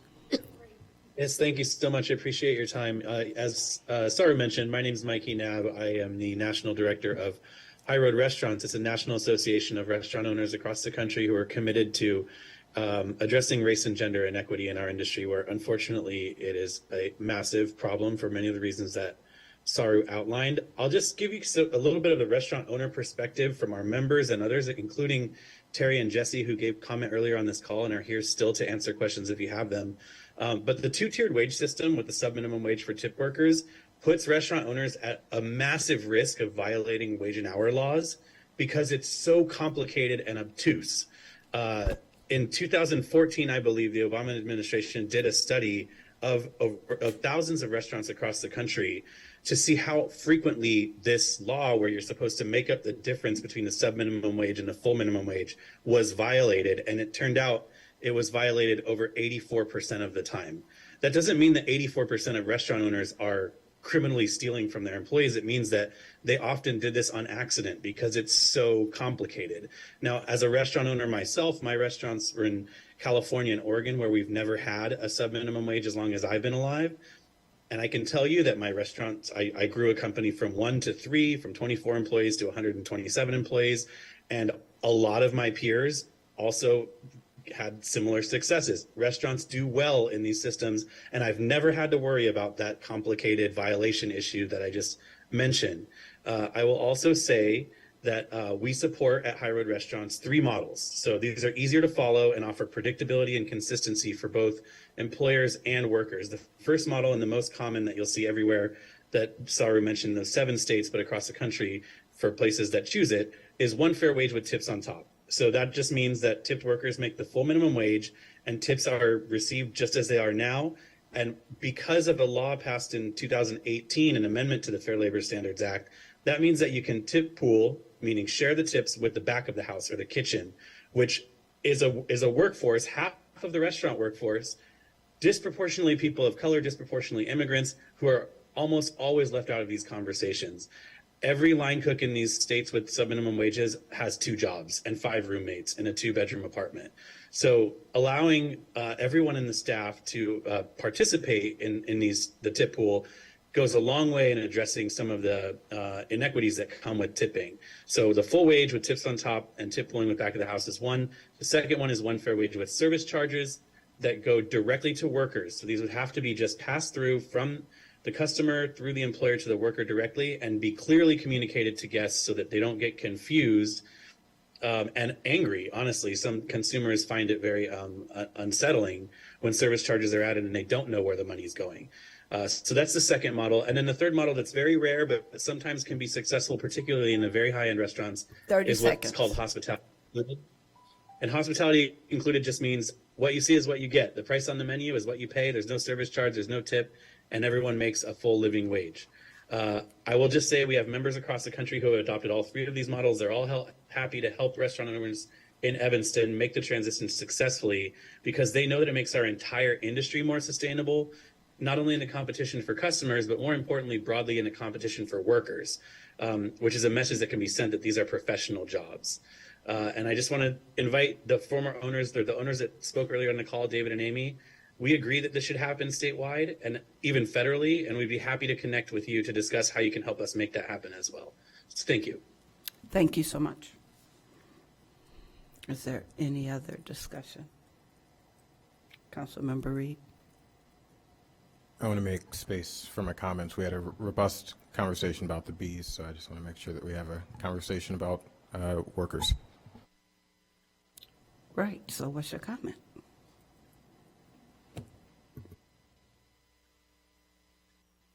I'm looking for folks to respond to. We just got a lot of information from experts who are doing this. I want to be able to respond to my colleagues. Are there questions from colleagues? And Bobby, I know you're still out there, but I don't see a hand if you have questions. Councilmember Burns, I'm sorry. Yeah, I'm good for now. Thank you. Councilmember Ravel. So a question, I know we had a couple of town hall meetings, and I was just wondering what kind of attendance there was at the meetings, what kind of input we received at those meetings.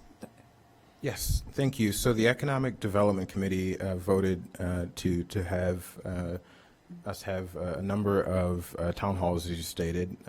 We had one virtual town hall meeting, and we had one in-person town hall meeting. And then we had really great attendance at both of those with a number of both restaurant owners that have tipped employees and business owners generally who wanted more information. I will say that the largest concern came from restaurant owners and regarding the tipped wages, and that is why we added a third meeting where we invited folks to come back and had a training session with One Fair Wage where where they laid out what these different models are, what it looks like in practice.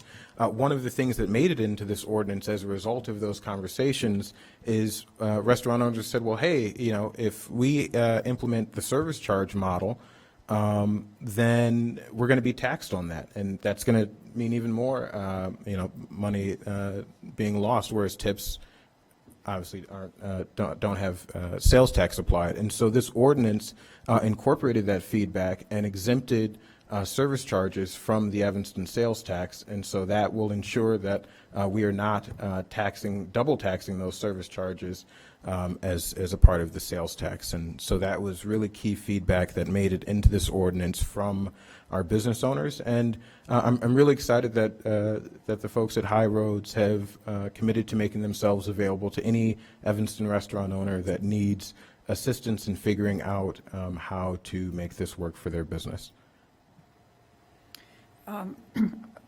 Well, I do believe that this, can certainly work. I guess my real concern is that because it would apply in Evanston and not in some of our neighbors, and I'm thinking particularly Skokie and Wilmette, which is, I think, more of our competition than Chicago, that this would disadvantage our restaurants in particular, and I'm concerned for our small businesses as well for the whole minimum wage proposal. So I'm not persuaded to vote yes on this.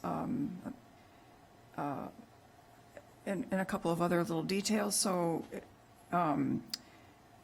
the draft ordinance would require record keeping for 5 years, which I've heard from some business owners that's pretty onerous. And then we're exempting any subsidized temporary youth employment program. Is that our mayor's summer youth employment program? Correct. So they would not get the minimum wage. They would have the youth that those subsidized workers would have a separate minimum wage up until the age of 18. Is the way the ordinance is drafted. So if they're 18 or over, they receive the minimum wage. If they're 17, 16, 15, okay, then no. Okay. Anyway, so that I'm not persuaded yet. Can I respond to the question about record keeping? So the 5-year record keeping requirement, that is standard with the Cook County ordinance already. So it's not a new requirement on business owners. That is already the law. So that's if folks think it's onerous, they're already having to do it. Councilmember Heracottis. Yeah, I'm in support of this at a state level, but I agree with Councilmember Ravel. It does put us, we're not operating in a vacuum, and with, like you said, Skokie and Wilmette, I've already heard from at least one business owner that this would possibly move, which is unfortunate. But that's kind of the landscape right now. Chair. Hold on. Councilman Breed. Thank you. So, you know, I think sometimes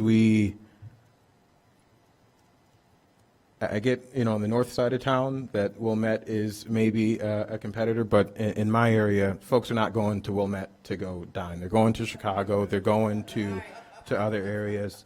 And it's important that we look at not just the competitiveness of where folks want to dine, but the competitiveness of gaining quality employees. We're hearing from our restaurant owners how difficult it is to hire new folks. And it is ordinances like eliminating the sub-minimum wage that will draw the best, the smartest, the hardest working workers to Evanston because they know they can get a fair wage. And so we're going to lose workers to Chicago if they pass this ordinance and we don't. And that is a huge loss to the city of Evanston. And then, you know, I hear the argument about, you know, business owners are threatening, as they always do, whenever any regulation comes up and say that, oh, you know, a bag tax or anything is going to make us go out of business. And then, you know, they're still here a few years later and there has been no impact. But what I'm hearing from is not one business owner saying that they, you know, may be forced to close down. I am watching my residents in the 8th Ward, where we have the highest rates of childhood poverty, leaving Evanston. We're losing people. We are losing workers and people in the city of Evanston daily. That's why Councilmember Burns has a Here to Stay committee, because folks can't afford to live here. And so I would ask, you know, really for my colleagues who are not supportive of this, has anyone ever, you know, how many of us have worked minimum wage jobs? Or when was the last time we worked a minimum wage job? And if you don't have that lived experience, I think it's important to, you know, really come into this with an open mind. And, you know, if there are tweaks that we can make to this ordinance to make it more feasible for folks, then let's do that. But let's not reject a much-needed raise for Evanston workers outright. Thank you. Councilmember Ravel. Well, if we have restaurant owners who are having a hard time finding good workers, they don't need to have the minimum wage ordinance in order to raise their wages and attract the good workers who are looking for those higher wages. And it's more than just the fact that, yeah, some of my residents will go to Wilmette because it's cheaper to get dinner there. I'm hearing more from the small businesses who are saying that Evanston is just not a business-friendly community, and they're hearing the siren call, particularly from Skokie. So I am concerned about that. I try to reserve statement for when I'm the chair, because usually chair is running the meeting and sometimes has more influence than they may want. But I have a couple of concerns on both sides of the spectrum. Jokingly, we all are working minimum wage as council members. Be very clear, the $15,000 is below minimum wage. I too am hearing all day from our business owners. We're just nickel and diming. It's one thing after another, and I believe when you pay a bill, you pay it all. So we need to be conscious as a council what that looks like. But I also have to look across the room and see people who have 3 jobs just to live. And I understand and I respect that. And it's hard. It's a hard seat that we all sit in, because if we lose our businesses, you lose your jobs. If we lose you all as community people, we lose our jobs because we're not serving the community well. So I find it a very hard place to be right now and what the right thing to do. I think the state and if Chicago is going to make that move, I don't think we're not far away that we can't make that move and pivot quickly. I don't know. I love being the first. I'm the first child in my family, the best child in my family, if we want to be honest. But first comes with burdens. And we've done a lot of first that I think we jump out the box, and I want to do things right. Whether that's first or last, I want us as a city to do things right. And I'm hearing from both sides that we've got to figure this out to do it right. I don't want to backtrack. I don't like to apologize when we're wrong. I want to get the research and the facts done right. So I'm in a holding place. I'm going to be very clear about that. Councilmember Reed. Thank you. I appreciate that. I will say that, as was stated by Saru, Chicago has the votes to pass this. Their minimum wage is already higher than ours. And they're going to be eliminating the sub-minimum wage. It has the support, it has the votes, and it will be done at the October 4th, I believe, meeting of the Chicago Council. I will note that implementation of this is not immediate. It's not like it even starts January 1st. It doesn't kick in until July of 2024. And so there gives plenty of space. I heard from through these, and I wish, I know all of us have busy schedules, but I wish, some of my colleagues were able to join those town halls that we had, because we had, good discussions there. And, there are business owners, for example, a dry cleaner, who said, hey, I'm a little concerned about this minimum wage taking effect in the winter. That's the slow season. Give us some time to make this adjustment. And lo and behold, the ordinance already gave the time. She said, well, great. If it's implemented in July, this gives me the time that I need to make the adjustment. I do want, and I will note that raising the minimum wage means we support our local businesses. It is good for our economy because our workers who live here, who work here, have more money to spend here. And it takes the money, particularly, and that's why we also created a tiered system where larger businesses pay a higher minimum wage than smaller businesses, all above $15 an hour, but even more for larger businesses to ensure that we're bringing more of that revenue that's leaving our community and bringing it back here to Evanston. With workers who are on the lower end of the wage scale and are more likely to shop local. So I would encourage us. I'll note, if I can ask a question of, is Ms. Evans still here?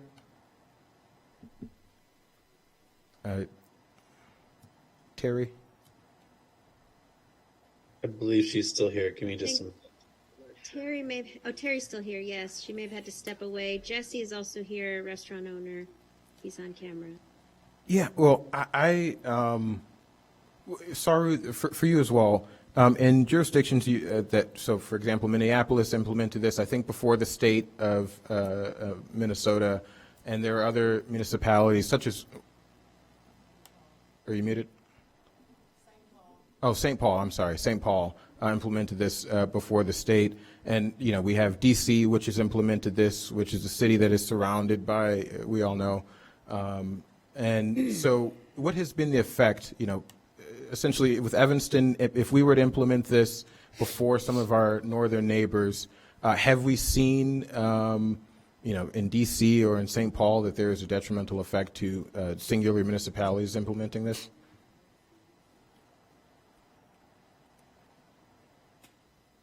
Did we lose you, Saru? Saru, can you hear us?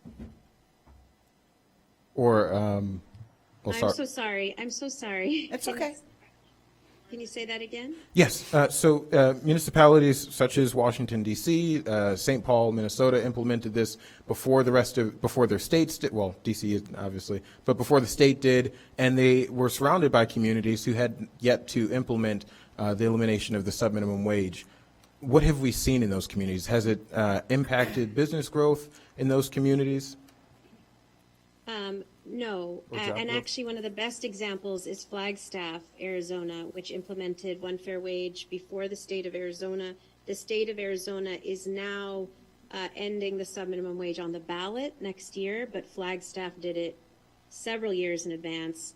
Flagstaff business community restaurants are thriving. The industry is booming. They actually raised their overall minimum wage to 17 and phased out the subminimum wage for tipped workers a good 5 years before the state did it, and they're doing very well. It's one of the best examples we've seen. But yes, many of these other cities did it in advance of their state. Chicago is obviously doing it in advance of the state of Illinois. And I think one of the biggest challenges, I think, as you mentioned, Councilmember Reed, that Evanston is going to face is we are seeing workers already kind of move from one place to another because they can get higher wages. All the mention of inflation and costs that restaurant owners are facing, workers are facing the exact same inflationary costs in, trying to pay bills, groceries, rent, if not worse. And so they are just getting up in the morning and going where they can find jobs that allow them to meet those inflationary costs. And so we're seeing that right now in DC. DC raised its wage from $5 to $16.10, and the neighboring Maryland counties lost 20,000 workers as the wages have gone up. And so those Maryland counties are now rushing to raise their wages because they are draining workers to Washington, D.C. And that is what I fear you're going to find in Evanston as Chicago raises its wage.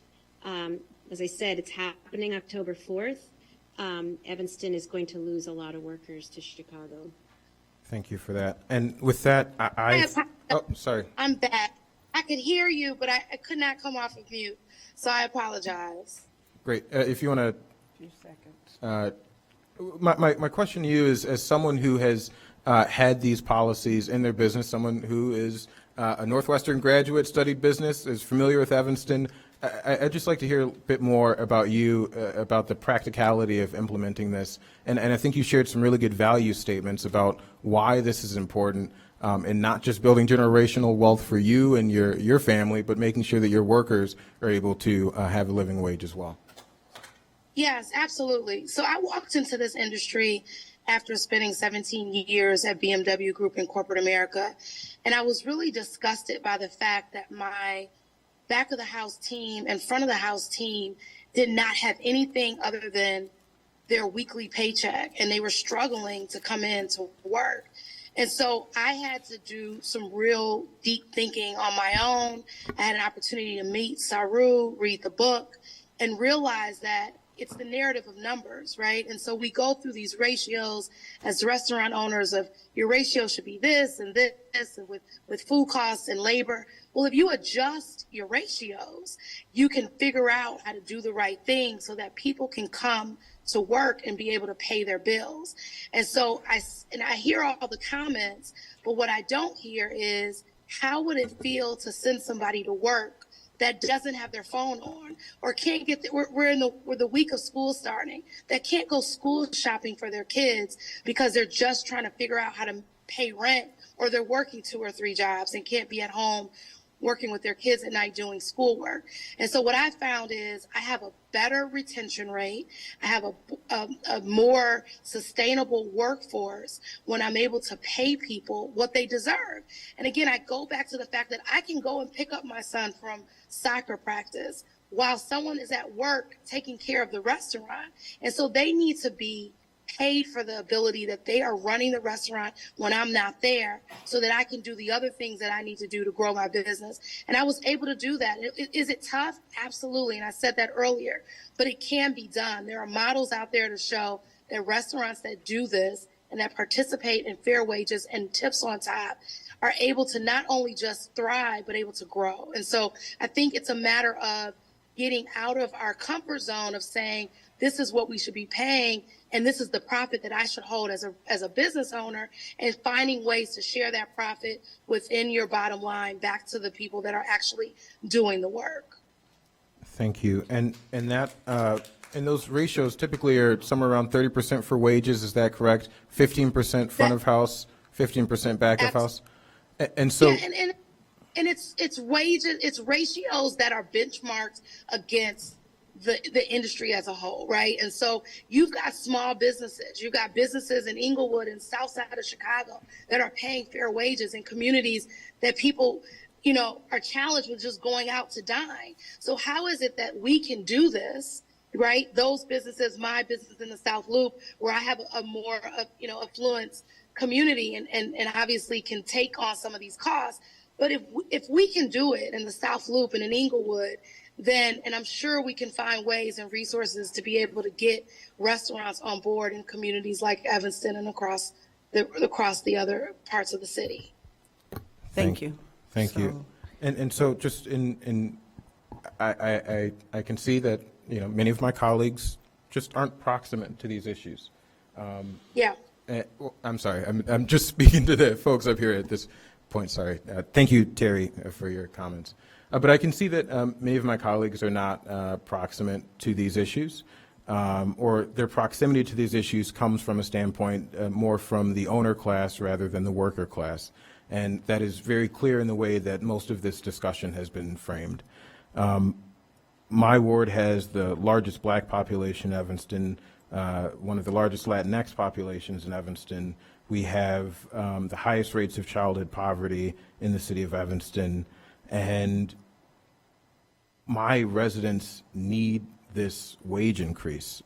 This is, over the course of a year, a substantial increase that can be the difference between being able to afford to live in Evanston or have to leave Evanston.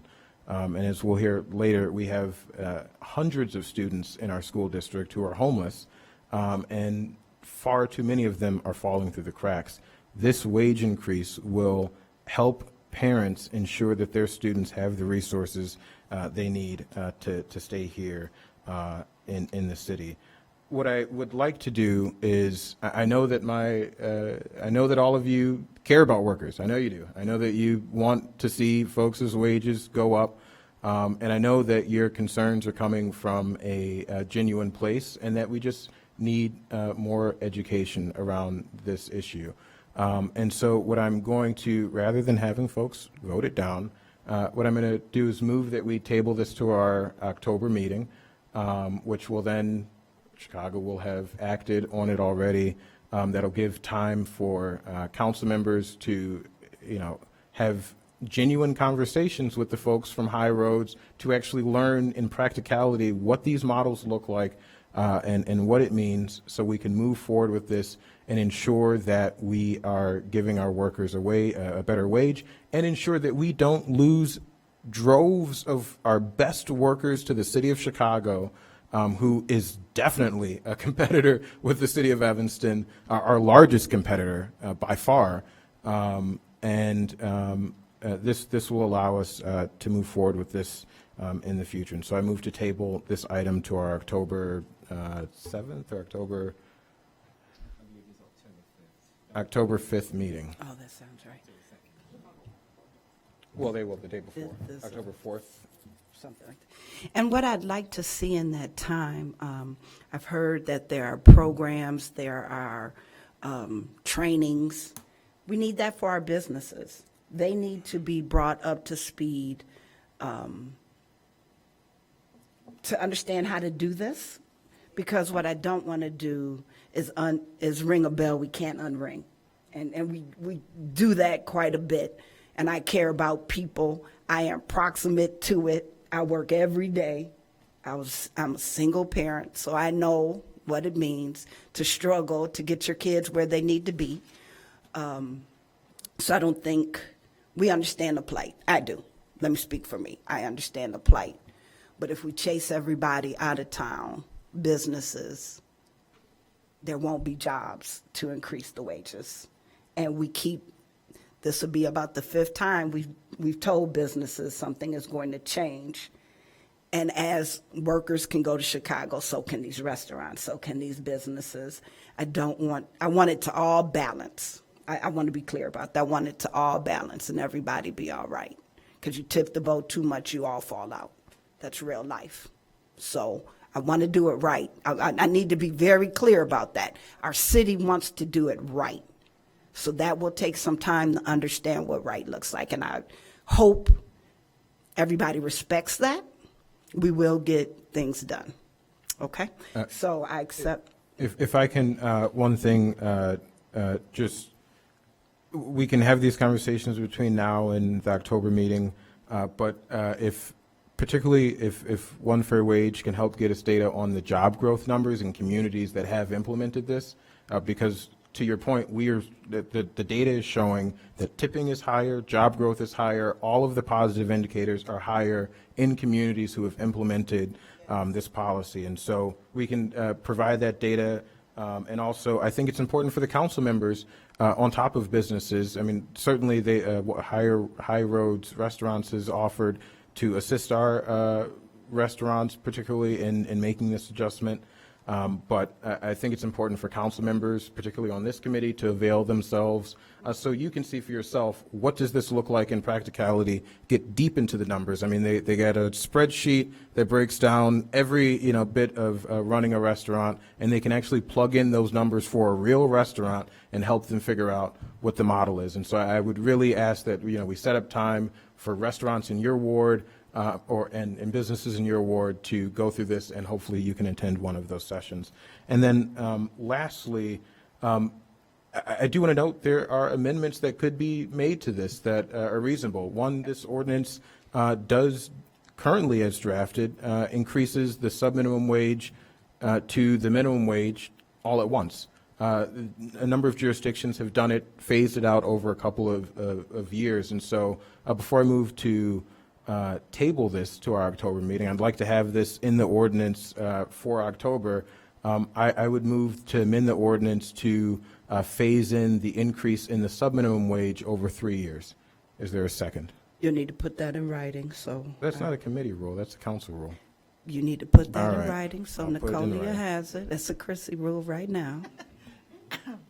So that we want to do it right.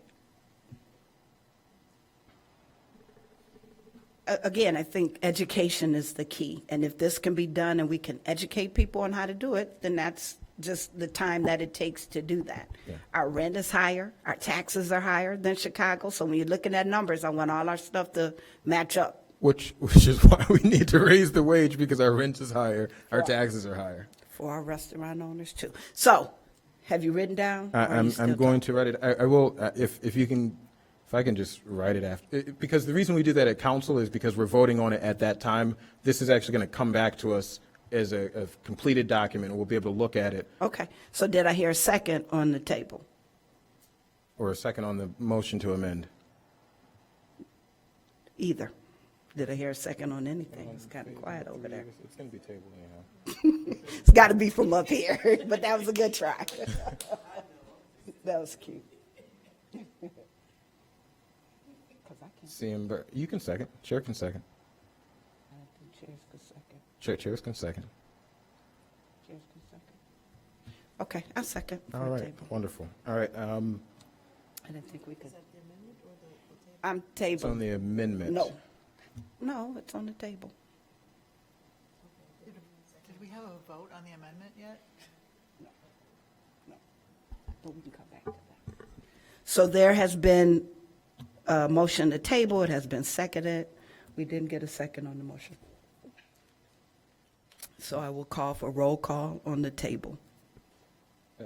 I'm sorry, I need to make sure I know where we are. Are we voting on the amendment? No, we're voting on tabling. Would you like to second the amendment? Oh, so the amendment did not receive a second. Okay, It I did thought not. that's what you were saying. Nothing received a That's- second. okay. Right. I'm sorry. Only I the think- tabling received a second, not Not the the amendment. amendment. Okay, thank you. Are you willing to second the amendment to phase in the subminimum wage over 3 years? No, because once we table it, then it's tabled. Okay. He hasn't spoken. So it has been seconded, it has been tabled. There's a vote. Are we All those ready? in favor? Yeah. So we are voting on tabling HS, I've lost control, 4. Roll call, please. Yeah, Chair, if I could, I Yes. did have some Unreadiness? a quick comment here. Do you have Just unreadiness? what? Because that's the only way we could stop this train from moving. Do you have unreadiness? What is that? A question. No, what is the question? I didn't get it. You said unreadiness? What did you call it? I'm sorry. Yes, I was just saying, there's a motion on the floor. The only way to stop that is to have unreadiness, meaning you have a question, that you're not clear No, I on was what's saying happening. that usually we open up. It's a second and then discussion. So I did not hear an opportunity for discussion. I would like to take advantage of that though. Okay, so you want to have discussion on it. A table Yes. doesn't have discussion. I will Everything withdraw else my, does. I will withdraw my motion to table. Oh, is that? That's I thought always. that was a hold, but is that true with tables It's too? true with table, not hold. The holds Okay. is discussion, table is not. No, hold Okay. isn't Well, discussion if I missed either. the opportunity, we can move forward. Okay. So we are back to HS4, tabling that to the October meeting. Okay. I would like roll call for that, please. Councilmember Reed, Aye. Councilmember Ravel, Councilmember Herrick Harris, Aye. Councilmember Harris, Aye. Councilmember Burns. Thank you. HS4 will be tabled until the October meeting. If you want changes, you can make them. We'll work on those changes together. Perfect. Thank you so much for a robust conversation. Thank you all for coming and sharing who you are and what you stand for. I appreciate that. Next, we will move back to HS3. Is there a motion? Motion to move item 61023, amending City Code Section 710.3, General Regulations. Second. Is there a second? Oh, okay, thank you. I'm sorry. It has been moved and properly seconded for HS3, Ordinance 61023. Is there any discussion?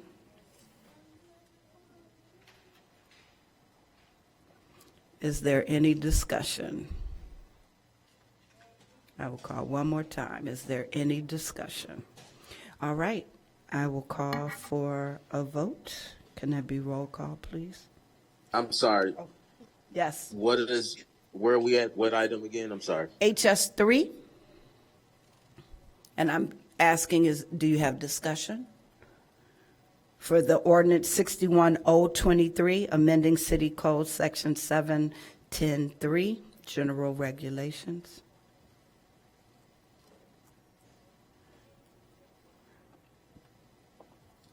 Councilmember Burns, do you have any?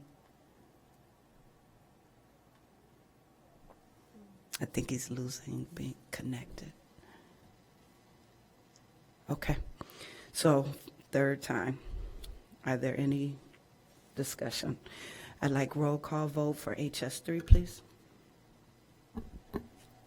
Councilmember Ravel, Aye.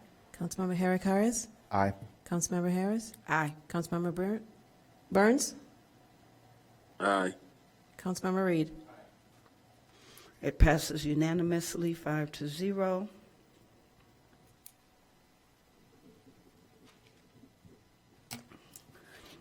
Ordinance 61023 has passed. Next, we are moving to HS5. It's been moved by Councilmember Reed. Is there a second? And seconded by Councilmember Ravel. Any discussion? Yes. Councilmember Reed. Thank you. So this request was sparked by, originally a resident reached out to me a few months ago and said, hey, reached out to myself and Councilmember Maria Haddon, or Councilwoman Maria Haddon of Chicago's 49th Ward, and said there is an encampment that is underneath the Howard train station on the north side of the street, and we need some, and it makes it so that I and other folks are concerned or afraid to use the Howard train station for public transit. And my response was, well, Evanston is willing to stand by and help Chicago however we can to address that issue. And I said that because it was my understanding that that was actually a part of Chicago and not Evanston. We then, a week or so later, Chicago reached out and said, hey, our records indicate that this is, in fact, Evanston and not Chicago. And, in fact, Evanston stretches to the east side of the viaduct rather than the west side of the viaduct. And I reached out to my predecessor, who had served for over 30 years, and the same understanding was shared there. Our chief of police had the same understanding, and so Evanston police were driving by saying that's Chicago's problem. Chicago police were driving by and saying that's Evanston's, or vice versa, saying that's Evanston's problem. And so I immediately, when discovering that this was in Evanston and in my ward, started working with a number of folks. We called together. Director Ogbo and I both went out to visit the site. I went out within hours. I think Director Ogbo went out within the day to visit the site and determine how many folks were there and what services might be needed. We then called together a meeting with a number of folks, both from the City of Evanston, Connections for the Homeless, Peer Services, the Chicago Department of Family and Support Services, the Alderwoman's Office, CTA, and I'm likely forgetting others who are on the call as well. This is a big series of calls that we had. And then also separately, Mayor Biss and Councilmember Nusma, we also convened with Connections and other groups in our local police department, and they were also on that. The Evanston Police Department was on the call as well to address not only the Howard encampment, which I think is a unique encampment in the city of Evanston. It's not like our downtown encampments where it's downtown. There's maybe a single person who's kind of set up shop and hanging out, but here. This is a group of 15 to 20 some odd people who are cycling through here. And from the conversations I had, some of them are Evanston residents. They grew up here, they went to high school here, they have severe addiction issues, and I think that also separates this area from some of what's going on downtown.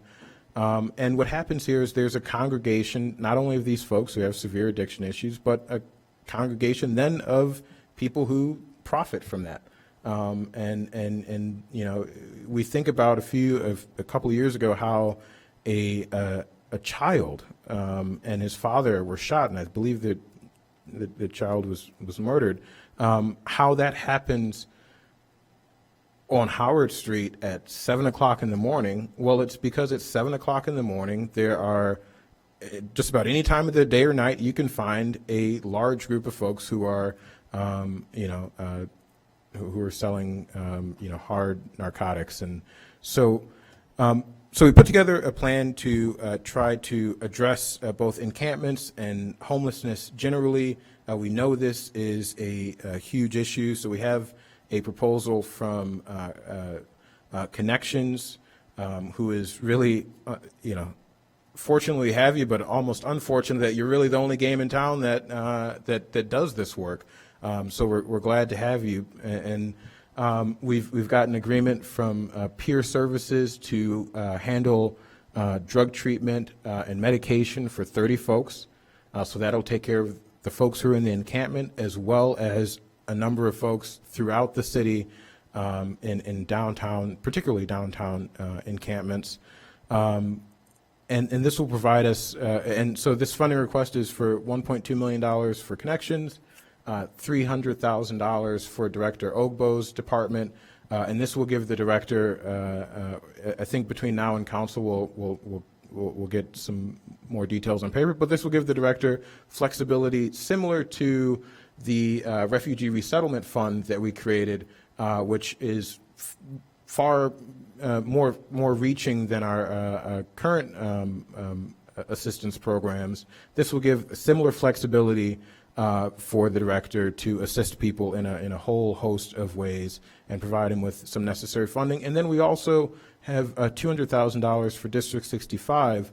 And the reason for that is, one, we had last year over 300 students in our school district who were on McKinney-Vento, and far too many of them fell through the cracks. And when we have District 65 as a partner in this work, we alleviate some of the burden from the health department because they can provide rental assistance and they have additional staff. And Maurice, I don't think Maurice is, nope. But, you know, I'm sure Maurice and the director are very familiar with many, many calls from the district and, you know, having to take on a workload. And so this will provide the district with some of the resources they need to take on that workload themselves and free up our department to do more. I'll close here with this. You know, part of what will happen here is there will be healthcare services provided, there will be housing services provided, and ultimately, you know, it's our police chief is committed to working with connections in the community to ensure that folks who present a danger to the community are appropriately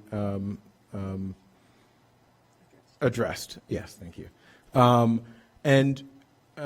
For example, on Howard Street, the chief let me know earlier that we have now stationed a mobile surveillance truck there, and so and she showed me some pictures, and lo and behold, you put that surveillance truck there, and the encampment is pretty clear. But that doesn't mean those people are gone. They're still here. They're still, you know, when Director Ogbo went out and initially made contact and help get cleaning supplies so they'd keep the sidewalk clear. And I honestly have to show some of my colleagues, you know, I took a video one evening walking through there, and it was honestly, it was heartbreaking. It was tragic. You know, there were people laying on the sidewalk, passed out and so it's a tragic situation that isn't safe for those folks, and surely isn't safe for our neighbors, you know, who need to use public transit. I stood out there for about 45 minutes one day, and, you know, so many mothers and their children walking past, having to see this, and just the look of terror in some cases on children's faces is not the way that we want to present our city. It is not the way that we want to present our public transit, which we know that we need more and more folks using. We have to address this. And so to close, I'll say what we have to also ensure is that we are providing, providing aid, and we are following through our conversations with the City of Chicago. We are following I'm forgetting the name now. Director Ogbo, what is the decree? The Brady? Yeah, the Brady decree. We will be looking into following the orders that were issued by a judge there, as well as the latest case law on how to address homelessness. What is the Brady thing? Yeah. Director Ogbo, are you prepared to speak to the Brady decree? The Brady decree was, so there was a lawsuit filed against the City of Chicago by, I believe, someone who was unhoused, or through their representatives or some organization. And the decree laid out a certain set of guidelines for clearing encampments. Specifically, you can't just go and round up all of their stuff and throw it in the garbage. You have to post notice prior to, and I believe there's a certain time frame, maybe it's 10 days. It might be 10 days, something along those lines. We are going to compile that information, follow those guidelines to deal with the encampments, and also, for example, for Howard Street, under the viaduct, there are two storefronts there that have, in my knowledge, never been utilized. They have been vacant since the station was constructed. Now that we know that it's in the city of Evanston, we want to ensure that the city is, and Paul Zamilczak and I are putting pressure on CTA to get those spaces activated. There is not a request for funding around that here in this proposal. That will be through the Howard Ridge TIF if we do need funding to activate those spaces, but we're going to activate those spaces because I think this is the clearest example of what happens when you don't show love and care to a particular part of our city. This is exactly what happens, and we need to make sure that we're showing the same attention to this particular stretch of Evanston that we are to the rest of the city to ensure that this does not arise. And I'm sure there's Councilmember Newsom was here earlier. And Councilmember Nusma, being one of the core downtown council members, is certainly diligently been working on a plan, both with Connections and others, to address some of the single person encampments downtown. And so this funding will allow us to that ability. Councilmember Nusma, he just walked in. Councilmember Nusma, do you want the podium? Councilmember Reed, no? Okay, that's fine. It's okay. It's okay. Yep. Other council members? So I have some thoughts. Again, I tried, Councilmember Burns, any thoughts?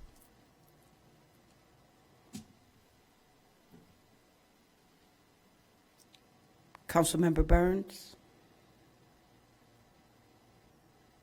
Okay, so if he gets back on or can catch back up, if he wants the floor, I'll give it to him. So, Councilmember Harricottis, I'll let you go before me. Okay. I'm just going to say that I'm very much in support of setting aside this chunk of money and figuring out how we're, the one key thing is, for me, how are we going to pay for it? I think I'm ready to vote yes now to move this on to council. I would like to see a report from our financial department just to see where we're at as far as our performance on revenues for this year. Obviously, we're not going to spend all this money all at once in the next month. This is like a year. This is like setting aside going forward. If I'm committed personally to find a spot in the budget either way, whether it's projecting out next year. One of the things I think that I've learned over the last 2 years is how expensive it is to house people who are unhoused. And I think the prevention portion of this is very cost effective for the city. I think this, once someone has, lost their, housing, that's when crisis mode happens and costs really escalate. So I would just look forward to, when this is at council, hopefully, having a full report from our financial team to see where we stand on things. Can I quickly respond? Nope. Okay. Thank you. Now you can speak. I was going to go, but I'll let you finish. Okay. Thank you. So, as proposed, this is coming from the general fund reserves, which we have strong reserves, but, we know that we have the AFSCME contracts and other contracts that are coming down the pike, but we, as the council, know where that is. We've gotten word. And so this is something that we can certainly have projections on, at least, even if it has to be shared in executive session with us, we can get those projections. And certainly, yes, you're correct. The eviction prevention portion of this is huge, but also we've gotten a commitment from Connections that they will prioritize the encampments so we can truly address folks who are in encampments. And, this will, we don't have a full census of how many people are in encampments in Evanston, but, this funding will certainly be able to address about 30 folks, as well as prevention for a whole host of other folks. But this funding will with our partnership with Peer Services, the funding for Director Ogbo's department and the assistance from Connections will certainly be able to address 30 folks. Thank you, Councilmember Ravel.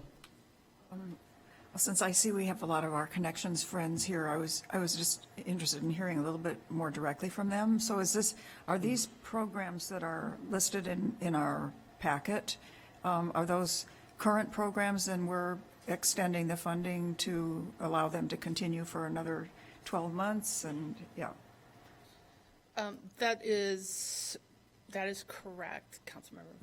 Betty Bogg, CEO of Connections for the Homeless. Good evening, everyone. Thanks for having us here.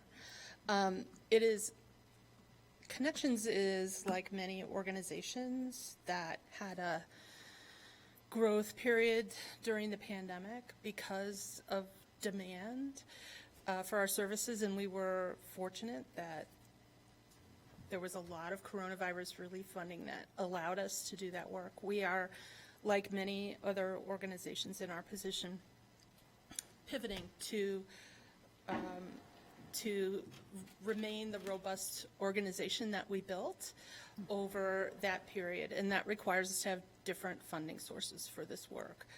The demand has gone up considerably, and we are trying to keep a pace with demand, sometimes not knowing if we're going to be able to sustain that or not, right? So just for reference, I think in 2019 we served just under 400 Evanstonians, and last year, our last fiscal year, we served 3,000. So we have 80 folks a day coming to our drop-in in the 4th Ward, another 40, 50 coming up into the 5th Ward. So it's a growing problem, and we have to rise to meet it. We do that within the structure that we've already built, and we need to make that structure sustainable, or you know where that goes if we can't even do what we're doing now. Well, I agree with Councilmember Harakaris that I do want to move this on to City Council, and so we can have a conversation about the city's ability to fund this. And I guess, we're about to start talking about the 2024 city budget, and so is this something that we're going to be really needing to provide for at an ongoing basis? I don't know if you have any thoughts about farther into the future. Well, it's our goal to increase the percentage of private funding that we have. We have increased our revenue streams from private sources over the pandemic. It has not grown at the same pace that our public funding sources have, and so we need to sort of swing that needle back into a more balanced position, and it just takes time to build a fundraising program like that. So I don't have a black and white answer to that. Our history with the city has been, we are primarily a recipient of pass-through funding through the city, and we receive very few general revenue funds. I think in 2022 we got $25,000 to serve those like 2,000 or 3,000 people. So we would appreciate a more robust financial commitment to serving these neighbors of ours, but I can't, I would not be comfortable just saying, and then for the next 5 years, it's going to look like this. Right. And the proposal talks about 12 months of funding for these various components of the program. And so does that carry us through half of 2024 or 3/4 of 2024? I mean, it depends on when you actually decide to roll it okay, out. Okay. We're kind of at the city's, it's at the city's discretion when they actually enact things. Right. We work on a July through June fiscal year, so we are in our fiscal year 24 right now. It'll end in June. And we need the help for the full year's worth of work that we've committed to at this point. Okay, great. I think those are my questions for right now. Thanks. Okay, thank you. So I'm going to speak now and close. I'm sorry to interrupt you. I'm so sorry. I just wanted to make a quick correction to Councilmember Reed's statement that we're the only game in town, because my colleague Sue Murphy from Interfaith Action of Evanston is here too, and I just didn't want her to feel like she doesn't exist, because she definitely does. She does, most definitely. I get the emails. Thank you. All right, so I too want to help. I want to adjust numbers. I talked to Councilmember Reed about this. And I don't know if we do that here. We do that here? Okay, let's do that here. I am not comfortable with 1.25 million. I'm be real clear about that. I'm not comfortable with that. I don't know how we're going to pull that. I didn't know we were magicians, so I don't know where we're going to pull that from in mid-year. That gives me grave concern. Not saying we don't need it, just don't know where we're going to get it, and that's a problem. Some of these services the city can and does do, and I want us to look greater inward than outward, because then that creates jobs for our city, not for other people, as we talked about people leaving the city. So other people are working somewhere when we can do that work in-house if we offer salaries and jobs. So with that said, I went through this, and I was taught as an educator, you don't use a red pen, but I really did want to, but I didn't. So for District 65, I was impressed with some of what they wanted to do. And the only concern I had was for the salary of an administrator. I want our dollars to go to the work. So I nixed the $80,000. That was the only concern I had with District 65, leaving them at the $120,000. The next thing that I looked at was Health and Human Services. Again, if we find this money, providing them with $600,000. Because what I would like to see is a specialist within our city. And that's about $60,000, $70,000, but as you add benefits and things of that nature. I also would like for us to potentially work with our youth. And there's a great program, the Community Maintenance Team, that every time that I go to an event, and as all my council members know, I come into your areas to events and visit. We have a youth group that clean and move. My kids don't even clean and move that well. And I think if we put more money into our youth, I don't know what that looks like, maybe $200,000-$300,000 where we get a staff. And we have I think there's 10 or 11 kids now, and a van that go event to event. They only work in the summer, finding ways that they can work throughout the year to help with at-home cost and provide themselves with money. So I'm looking at trying to figure that out. Peer services, I interned with peer services when I did my substance abuse counseling certificate. And I think they have a good program. And if we create the specialists working with peer services to get the underlying issues that create the homelessness, because it isn't a lack of homes or places for people to be. It's the underlying issues that many times lead, not always, but many times leads to the homelessness situation. So providing funding to work with them for services. So that puts us at about $1 million, maybe a little less than $1 million.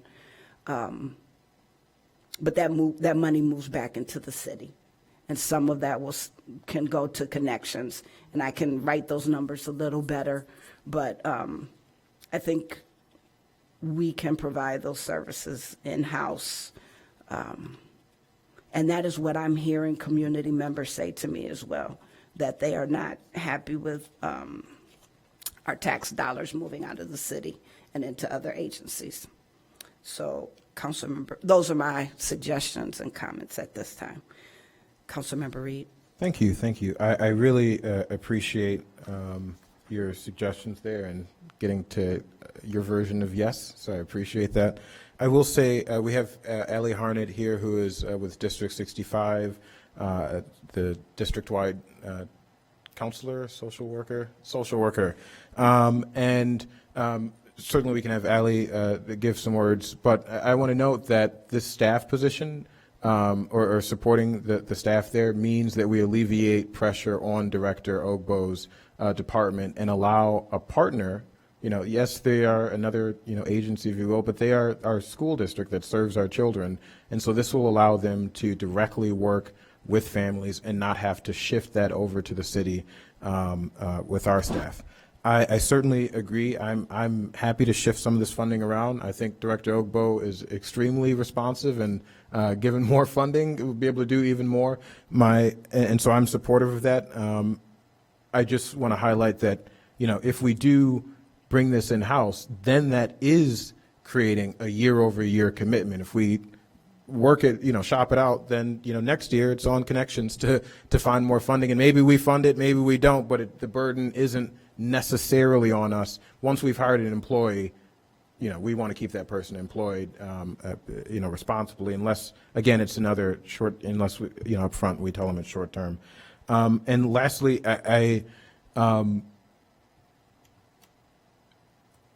while some of this funding I think can, move forward with, I think we should just vote on this funding. This is an important enough issue, a dire enough issue, that I think we need to address this now. But if all of my colleagues aren't there, I certainly believe some of this funding needs to move forward immediately. I've got an encampment, probably tonight by 10 o'clock, it'll be fully staffed again. And I can't go back to my residents and say that we're just going to wait months for this before we can address this. There is action that needs to be taken now. I think Funding Director Ogbo's department will provide a substantial portion of that. I do think particularly a number of the programs with Connections would be particularly helpful. And, Allie, do you have anything that you want to briefly add? Thank you for sticking around so long. Thanks for having me. Good evening, everyone. Yes, the chair recognizes you, not Oh, I'm sorry. the committee. Is that okay? Thanks, Chair Harris. And good evening, everyone. So, yeah, I'm a district-wide social worker in District 65. I'm going on my 20th year today. We started, and I feel like a broken record because I'm up here all the time talking about our homelessness issue in District 65. So I'm going to try to be novel. As of today, we have 280 students who are registered as McKinney-Vento. We have about 20 who are like in the hopper, so that number is definitely going to increase. And then that number only increases during the year because they stay McKinney-Vento throughout the year. That's the way it works. So that was just like novel numbers. We have 40 who are on our list as of the last day of school from the last school year. There's 20 in the last week. There are 2 today. So it's just, they're constantly coming in, and there's emergent needs all the time. Today we put 2 families in a hotel, so they're not sleeping in cars during the upcoming heat wave. And we've done a bunch of ESCA stuff. We filled a gas tank today, like just today, Uber gas or Uber gift card so that somebody could get to an emergency medical appointment. So things are like always happening. I think you agree that the need is there for just like funds. So many times we come up to something and we're like, we just need money. But just to answer your question about the administrative assistance, I want to make clear that it's an administrative assistance that we're looking for, not an administrator. That's a big difference in the school district. And in my mind, what we're looking for is hope to really do an in-depth needs assessment of these 300 plus families. Because that takes extra work. Like it's not, we're just dealing with the day-to-day stuff and trying to keep up.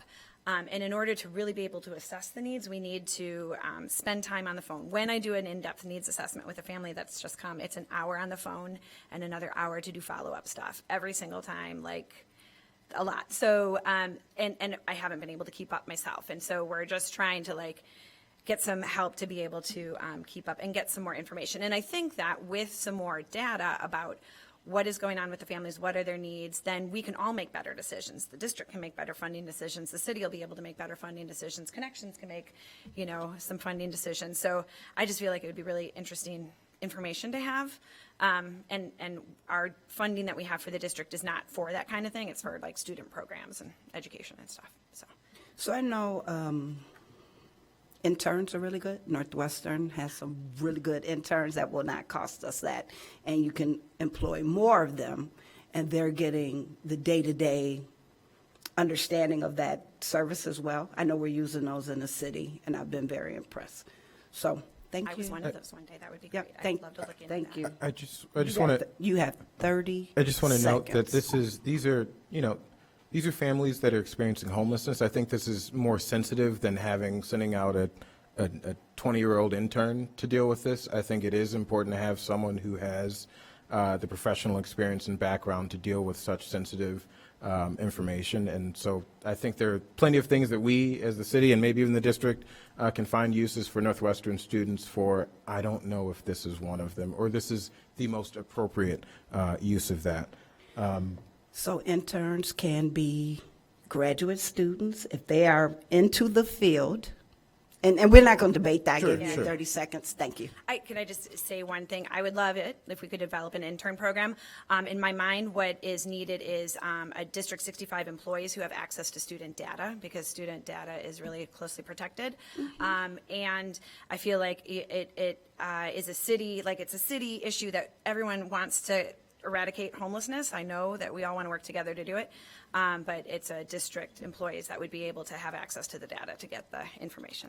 Yeah, thank you. Okay, thank you. A quick question for just motion. This is a question for you, Chair. This is a question for you. So you said that you wanted to remove some funding, particularly from connections, and bump it up to the health department. Is there? I would love to have I'll make the motion. Just identify where you'd want to move money from, and we can make that adjustment. I'm not prepared to do that right now. I just need a minute to send that out because I too want to follow the rules of putting it in writing. So I have some scribbled notes, but the math isn't mathing right now. So then maybe you, Director Ogbo, and I can set some time this week before council. Most definitely. To get that adjusted. Yes. Councilmember Ravel? Well, I was just going to say that, sort of moving numbers around in the middle of the meeting. Yeah. That doesn't always produce the best results, so, Right, if that's you, what I said, yeah, right. And then, and also, I guess I would echo Councilmember Reed's thought that hiring city staff to do jobs that that Connections is already prepared to do has really long-term consequences for us, and I think those positions are generally more expensive for us than for Connections, so. Okay. Any other questions? Any other? Councilmember? Yes, Chair. Yes, Councilmember Burns. I just want to say that I would, what I was prepared to discuss today and what I'd still like some clarity on eventually, depending on how we're going to deal with this item, is to make sure that the money is going towards expanding our capacity, and by our, I mean the city and our any partner and organization that we work with on this, to address these very specific and individual people who are in homeless encampments. And separate from that, like if we want to do something, to support McKinney-Vento, all for it. I just think that's a separate discussion from what I'm here to kind of vote and act on today. Again, 100% agree.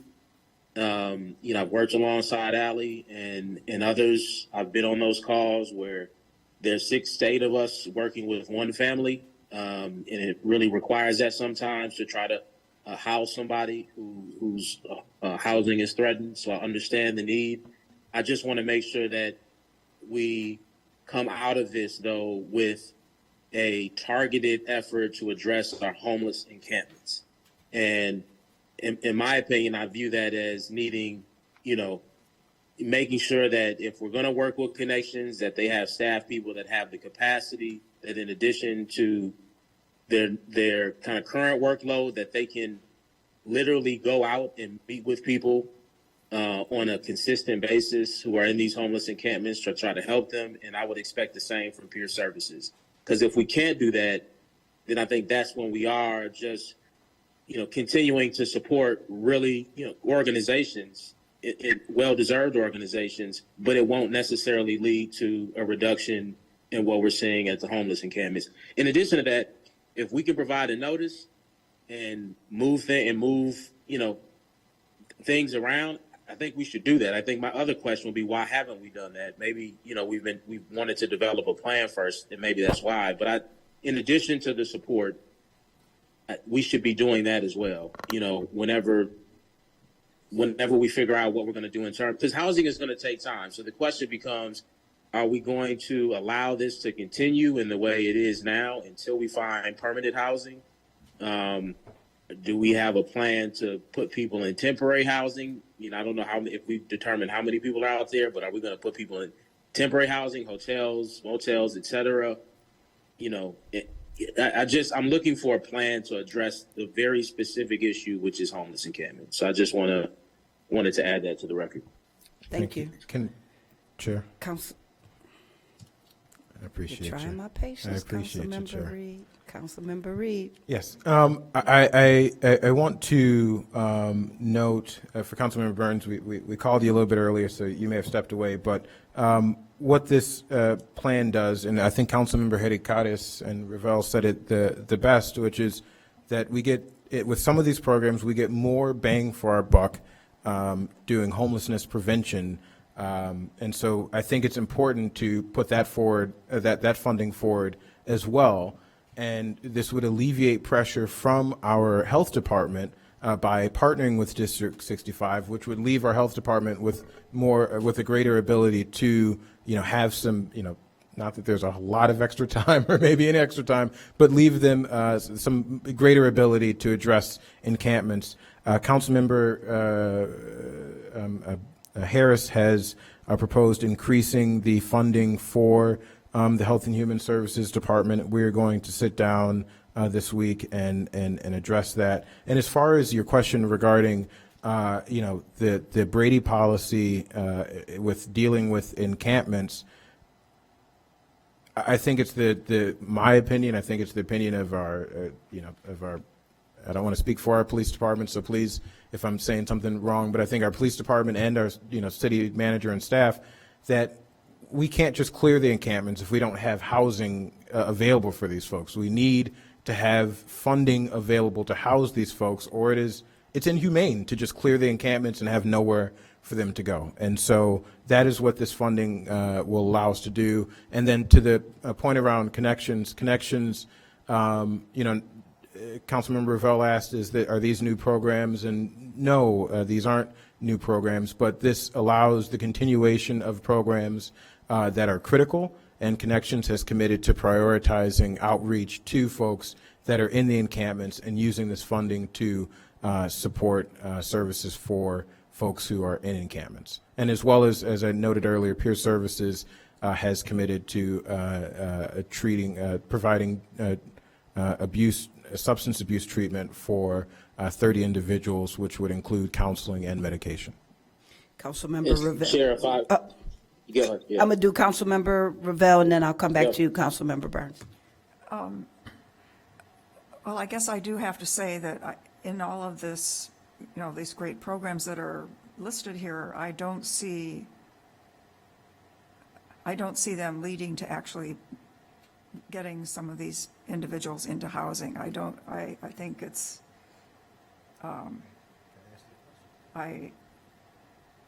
maybe Connections can help me see that some of these people will actually end up being housed, but I think that's another whole program. It is. It is.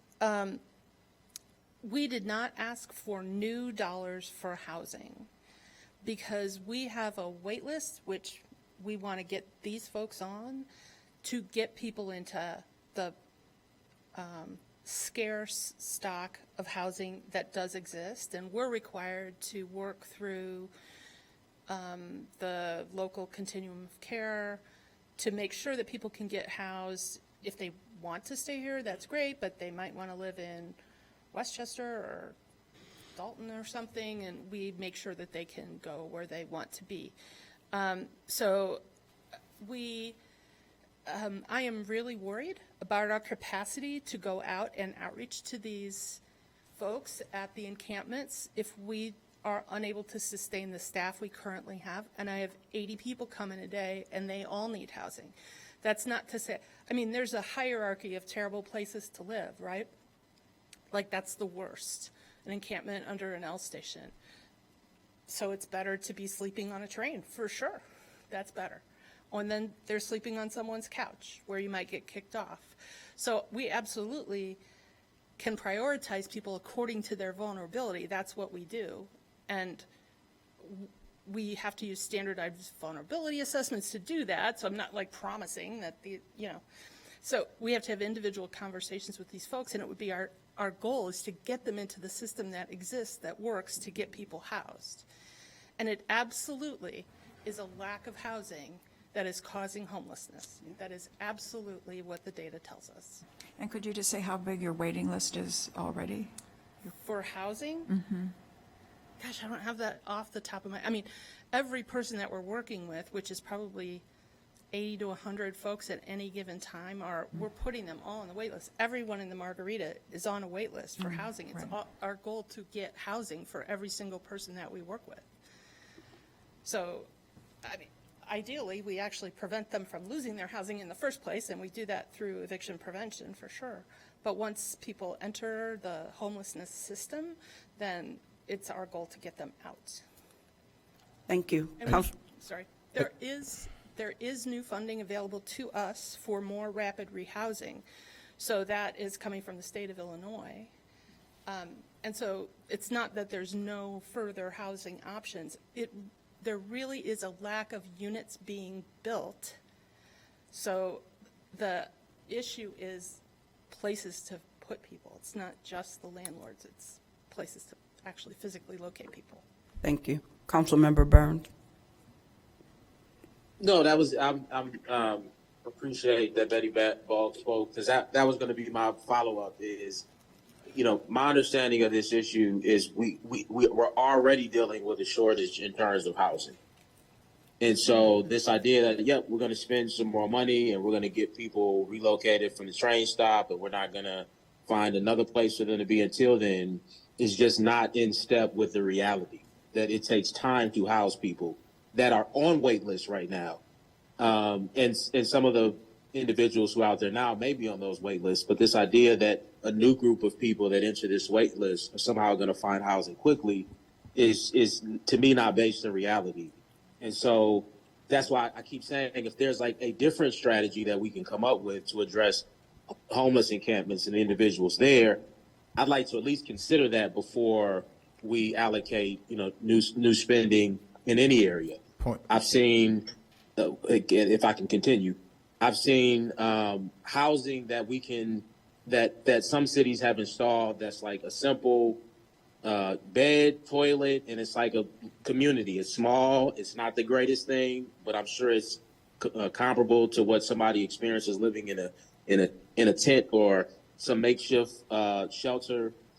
Even something like that to me I would be more interested in that than just continuing to spend money and put people on wait lists. I think we should at least explore if we can do something better than that. And I also want to make sure that there's capacity to do direct outreach on a consistent basis, weekly, daily, whatever we can afford, to these encampments so that we can have an individual conversation with each person to understand what their needs are and then develop a plan in that way, which is why I think, at least to start, it makes some sense to try to hold some of this money in our health department so that we can do that, assuming that our outreach workers, in our health department have the capacity to go out and do some of this, or our youth outreach team. I don't know if Director Ogbo or Thompson can speak to our internal capacity to go out and do a little casework. So, Director Ogbo, I don't know if you can speak to that. Yeah, absolutely. Currently, we just don't have the capacity to do outreach whatsoever. For the amount of outreach that we've conducted so far, we've had to use one of our emergency assistant specialists to respond to these situations. If we are going to work on this, I believe there has to be a mobilization of social service providers. It's a multifaceted response. But as far as staff is concerned, we just don't have an outreach person who can constantly or consistently go to these encampment places to provide services or do outreach. It will have to require getting additional staff in order to conduct such. If we have Director Thompson here, who has some good news. Director Thompson, Parks and Rec, Department Director. So part of this is what you already pay your youth outreach workers for, and it is to do outreach. We already have a grant through YOU. We are actually being audited on Tuesday. And part of that is to provide services through a drop-in center at Robert Crown, where our homeless youth come to take a shower, and it's a drop-in center for youth. And so, I mean, there is capacity there to do outreach. And so I think when you're saying, you know, provide additional resources, it is, there is an option for that as well. Thank you. With that, did you have anything else? No, just Thank if you, you all sir. have any questions. No, thank you. Okay, you're welcome. With that, If I can just quickly, yes, thank you, Chair. I want to note for Councilmember Burns that Councilmember Harris has put forward a proposal to put more funding toward the Health and Human Services Department. And then the Health and Human Services Department, the reason I mentioned earlier that we want to model this funding after the Refugee Resettlement Fund is because that fund has a lot of flexibility. We don't have a fund in the city that has the flexibility that we need to address the deep needs of folks who are experiencing these issues in the encampments. And so allocating this money to the health department will provide funding for that, and we can partner with Connections, who has a drop-in center, who has outreach workers. Now we know that the Parks and Rec department has some capacity, maybe more so around youth, but potentially around the entire homeless population. So we'll have resources to do the rapid rehousing. And to be clear, as I mentioned earlier, when we had our conversation with Chicago and the Department of Family and Support Services, rapid rehousing is a thing. And this funding for the Health and Human Services Department would give us the flexibility to do that while folks are on the wait list for longer term housing through Connections and other and Interfaith Action and other partners. This will allow us the flexibility to rapidly rehouse folks who are in those encampments and in the long term get them stable housing, as was noted, whether it's here in Evanston, particularly that Connections funding from the federal government can support with getting them housing in Dalton and other places, Westchester, wherever they choose to live. But this funding for the health department will be able to, in a targeted way, fill the gaps for the encampment. Thank you. I would like to see if this motion can be tabled. I can't table. I don't think I can table. I think we should move this forward to council. I want to show you've seen it. You've walked by there. You said you got family. Oh yeah, my mom lives there. I can't wait. And your mom is there, right? So my mom does not live there. So we have to. I and my residents and folks who are using Howard train station, and the folks who are living there and experience this need to see this move forward to council. Councilmember Revelle. Well, and I agree because at council, then we can get the financial information that I think we really need to be able to come to good decisions. So we would move this motion On to city council. just the generic motion? I'm not comfortable with these dollar amounts that are here. I'm not moving this forward. If you want to amend to reduce the dollar amount, you can make that motion. I can't say I'll support it, but you can make that motion, and then we can work with Director Ogbo and our partners to figure out that, how to fill in that new dollar amount. Yeah, I can't do that at this moment. So, Director Ogbo. To your point, Councilmember Reid, which council meeting are you referring to? Is it the next council meeting? Which I would is on the imagine 28th? either the 28th or the September 11th.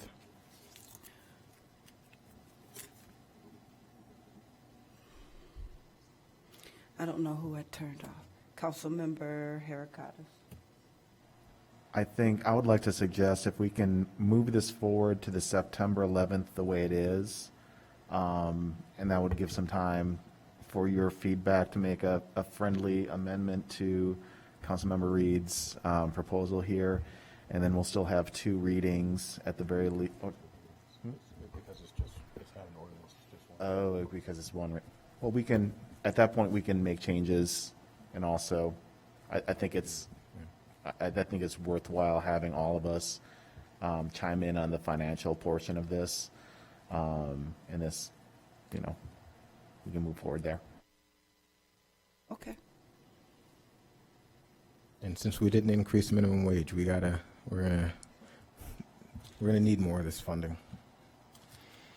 Okay, is that a All motion? right, so where are we at? So Right, I'm I asking move for a to, motion. Do we need a motion? Yeah, we're moving this forward to council, and it'll appear at the meeting on September 11th.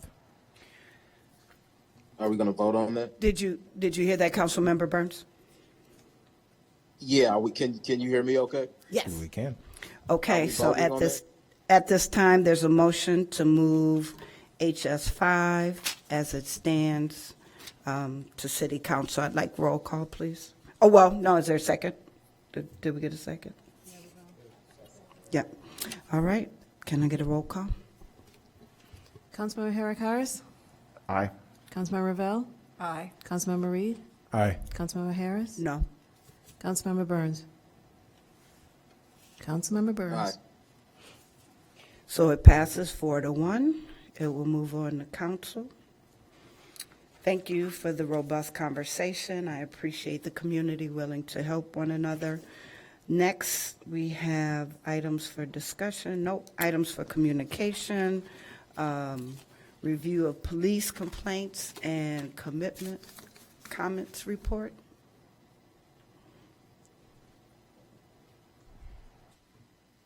Good evening. Madam Chair, committee members, Aaron Warnick. I'm a commander with Officer Professional Standards with Evanston Police Department. Has everybody had a chance to review? I did. Great. Any questions? No? Anybody have questions? No questions?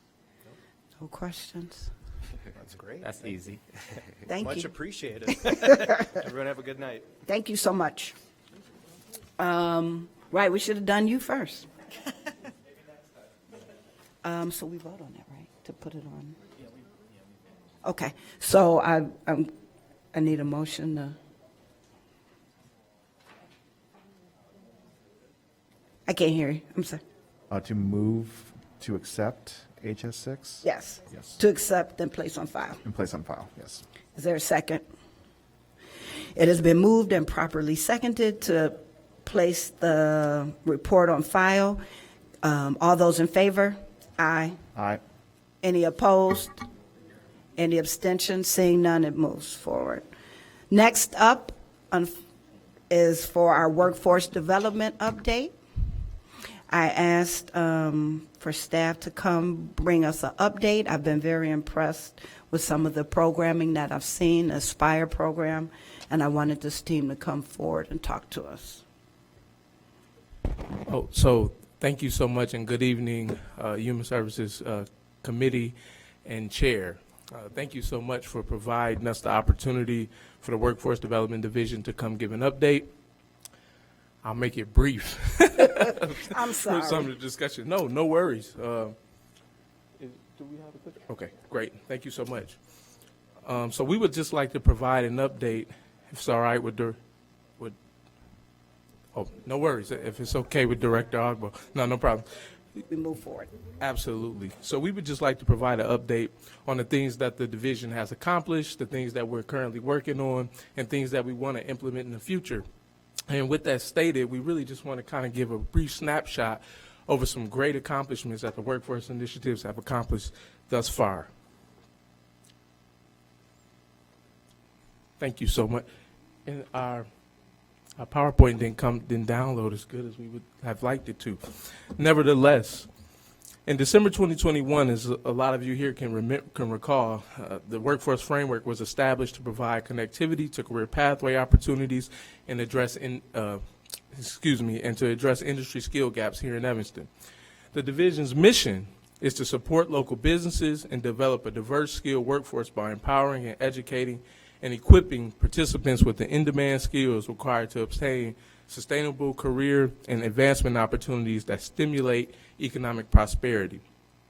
Some of our priorities for the Workforce Development Division is, one, is expanding workforce opportunities for the underserved populations in a broader community, particularly individuals 18 to 30 plus years old. In the city of Evanston, we have so many opportunities, as you know, through MSYEP and other youth services, gauged at 14 to 18-year-olds. The Workforce Development Division wanted to be intentional about increasing capacity and opportunities for individuals that were 18, 21, 30-plus-year-olds.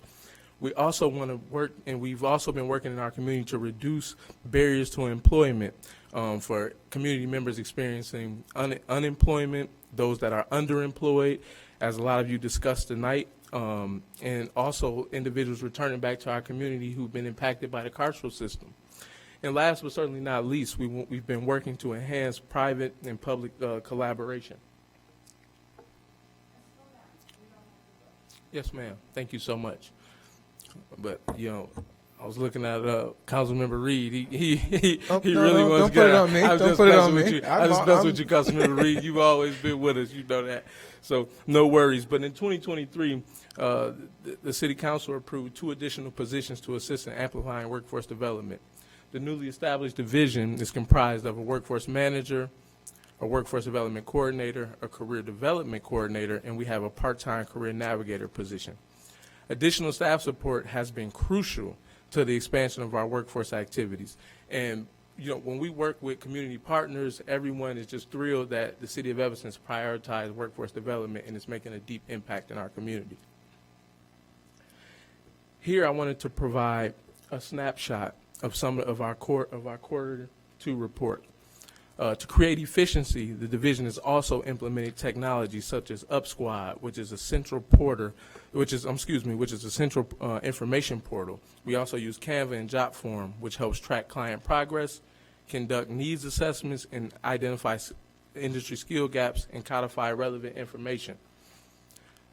This quarter, 30 clients have been placed in employment opportunities across the following career areas: healthcare, manufacturing, hospitality, construction and building trades, child care, and public safety. In addition to that, the Aspire program was a success. We wrapped up the Aspire program this summer. I'm happy to report that we placed upwards of 50 young individuals in career exploration opportunities. That number is up from last year, which has been significant. The folks over at North Shore are really thrilled with the program, and we've gotten, leadership buy-in from North Shore. And I'm glad also to report that out of these, upwards of 50 internships, expanded across 17 different departments. We already have other departments who want to take part in the Aspire program as well. Thus far, we've had success also in placing workforce clients in the following opportunities with various internal and external stakeholders. We've placed individuals in workforce training opportunities with Evanston Rebuilding Exchange. We also have internal workforce partnerships with the clerk's office, with Public Works, the Water Department, and City Council just approved a fleet and facility maintenance apprenticeship opportunity that would train up more folks in Evanston. One of the things that when I became workforce coordinator before I was elevated to manager, one of the things I wanted to work on was having the city be a leader in the things that we expect other people to do. We go to other businesses and we work with them to, train folks and to hire folks, but it's instrumental to see the city of Evanston taking on this itself and being a leader in this area. We also have workforce partnership agreements. We've done this with UL, with Phoenix Security that works in this building. They're interested in partnering with us, and we've done this informally, but now we're doing this formally, partnering with them to train folks up and get them the skills that they need that lead into direct employment opportunities.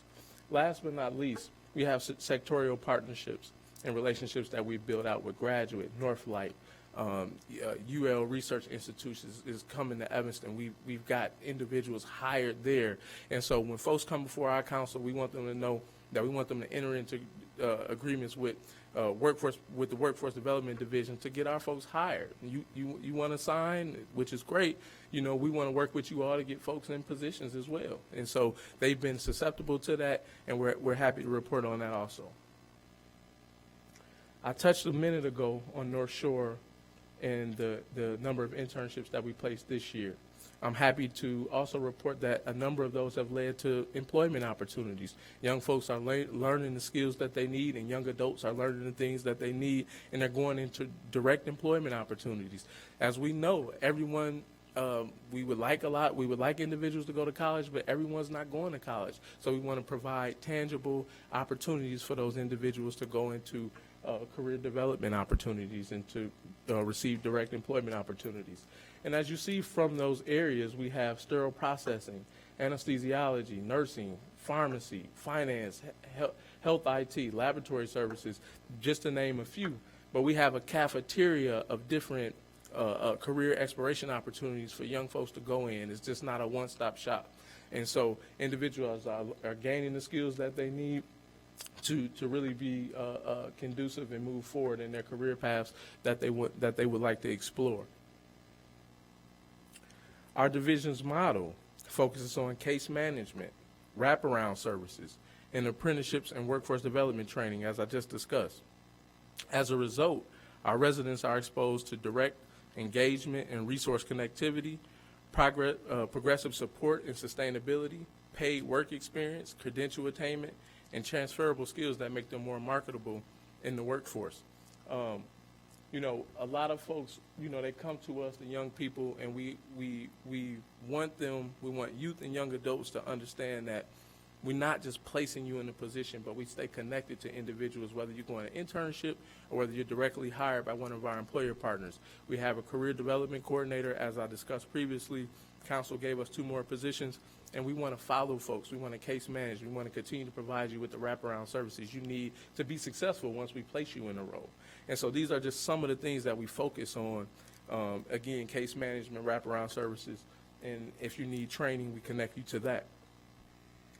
Some of our we have some of our stakeholders and some of our partnerships include, again, S&C Electric, UL Research Institute, Graduate Hotels, Northlight, Mather, Westminster, and of course North Shore, and many, many more. But as we continue to build out a broad network, because we want to have, again, a cafeteria, we want to have a plethora of different opportunities to help folks get placed in. And all of those folks up there, they're not just partners. We have tangible job opportunities. We have folks that are in those jobs with those people. We have about 6 different people who've come to the city of Evanston seeking gainful employment because they felt like they were underemployed or unemployed, and they've been placed in a living wage job. So we're doing that. Your Workforce Development Division is building out this connectivity and actually doing that. So it's just not a partner because we called them up one day and said, hey, the city wants to partner with you. They're a partner because we did that, but we also placed a person in an employment opportunity, and they're there today. Through collaborative partnerships, in a short period of time, we've successfully placed upwards of 100 Evanston residents in gainful employment opportunities, as I just discussed. We have cultivated employment partnerships, again, with a lot of individuals in our community, individuals that, businesses that are moving to Evanston, and we continue to build out these pathways. Now, one of the things I didn't discuss is the LEP program. We work with the local contractors to make sure that Evanston residents are on the projects. We also work with our project managers here at the City of Evanston to ensure that the contractors have the information they need when trying to hire folks. We have went through the LEP list rigorously to make sure that individuals have resumes, that they have access to trainings, that when we are passing over the list to contractors, that they're just not getting a watered-down list, but they know this list annotates the individual skills and jobs that they worked on in the past, so that folks, the contractors, know who they're getting, and so that the goal of LEP is for Evanston residents to have full-time employment, and this is one of the things that we're working on as well. Here we have our GROW model. GROW is gaining resourceful opportunities while working. GROW is a transitional jobs program that we hope to, once our budget is established, is what we hope to launch. We know that, again, some employers, they don't have the capacity right now to take on an individual and provide those training opportunities. And so we want to, operate where we can have a budget and we can subsidize that from a period of 8 to 12 weeks, and then that would be a pathway into full-time employment. Additional initiatives that the division plans to implement in the near future is creating a general assistance transition program. We want to work with our internal partners in health services to identify individuals on a general assistance program that would like to do what we call in workforce development a returnship, right? To return to the workforce. And so we want to help transition folks off who are ready, who are comfortable, and we want to provide them with workplace comportment skills and the necessary tools so that they can transition off GA comfortably. And then we also want to completely absorb the full function of the LEP program. That's something that we want to absorb in the near future by January 1. Right now, the program is, the Workforce Development Division is responsible for the compliance enforcement and working with contractors, but we want to absorb the totality of the program. That's something that's been fragmented in the past within the city of Evanston. One of the things we're also hoping to do is reignite the Career Pathways partnership that we once had with the Youth Job Center. We have absorbed a lot of the things that YJC once did for the city of Evanston, but now what we would like to do is have a community partner where we can help folks get their resumes done or to absorb some of those things that may be a little more tedious. We also want to identify a list of second chance employers that will hire individuals who come back to our community from the carceral system. So we want to codify a list where we can really, get folks a second opportunity to get back into the workforce once they return to our community. And last but certainly not least, we want to collaborate internally with stakeholders to create access to training and learning opportunities that cultivate internal professional development opportunities. Workforce development is ambidextrous. It has an external portion, but it also has an internal function as well. And so we want to work with staff to really cultivate professional development opportunities and access to learning and training opportunities for city staff as well. So that's something we hope to implement in the future and collaborate on. And the last thing I'll leave you with is that, additional staff support coupled with funding for operations has been crucial to amplifying the City of Evanston's workforce development initiatives. Through the various workforce development initiatives and opportunities mentioned here a while ago, the Workforce Development Division aims to address industry skill gaps and contribute to economic prosperity in Evanston. I would like to, I really thank you, the council members who attend the Aspire events and all the things that we do around workforce development. I get emailed oftentimes back from the pictures that we send or different things that we send from events. But this is really having a deep impact. We have individuals who once were, they were, on the fence of doing things that would land them in the carceral system. And so this is a preventative measure. And the last thing I'll state is that communities that have a robust workforce development program or a division, they're safer communities because of that. So I'd like to thank the council for prioritizing workforce development. I'd like to thank Director Ogbo for his leadership, and I appreciate your time and attention tonight. Thank you. Also, I would like to thank Nathan Norman, who has done a tremendous job in workforce development. And not only that, we've been able to assemble a great team. And Nathan, if you don't mind, to introduce the two members of your team to City Council and to the committee members. I'm not sure if they are aware who they are, but if you can bring them to the podium.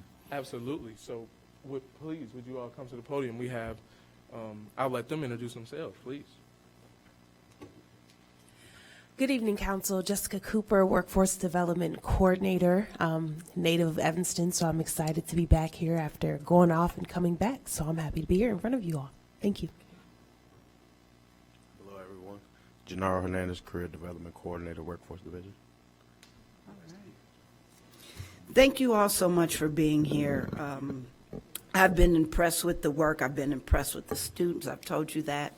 And just am very appreciative of the relationships that you all have made in our community. It does make a difference.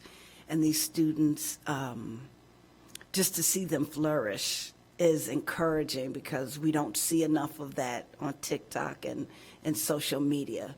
So we have to keep showing them what it is and that we will arrive for them as well, right? Because they're counting on our leadership, and I see it in action, so I'm very impressed. We have a couple students coming to Oakton, so I'm very excited, and I've passed their names on. We will continue to support them. So with the 2 hats that I wear, we will make sure these students are successful. And that's because they trust you, and I appreciate that. So thank you so much for being here and the work that you all do. Thank you. You would have got a big applause from everybody had they still been here. So I'm looking for a motion to accept and place this on file. So moved. Second. It has been moved and properly seconded to put the workforce development update on file. All those in favor? Aye. Aye. All those opposed? Seeing none, this is approved and moved for acceptance. At this time, we will adjourn at 8:20.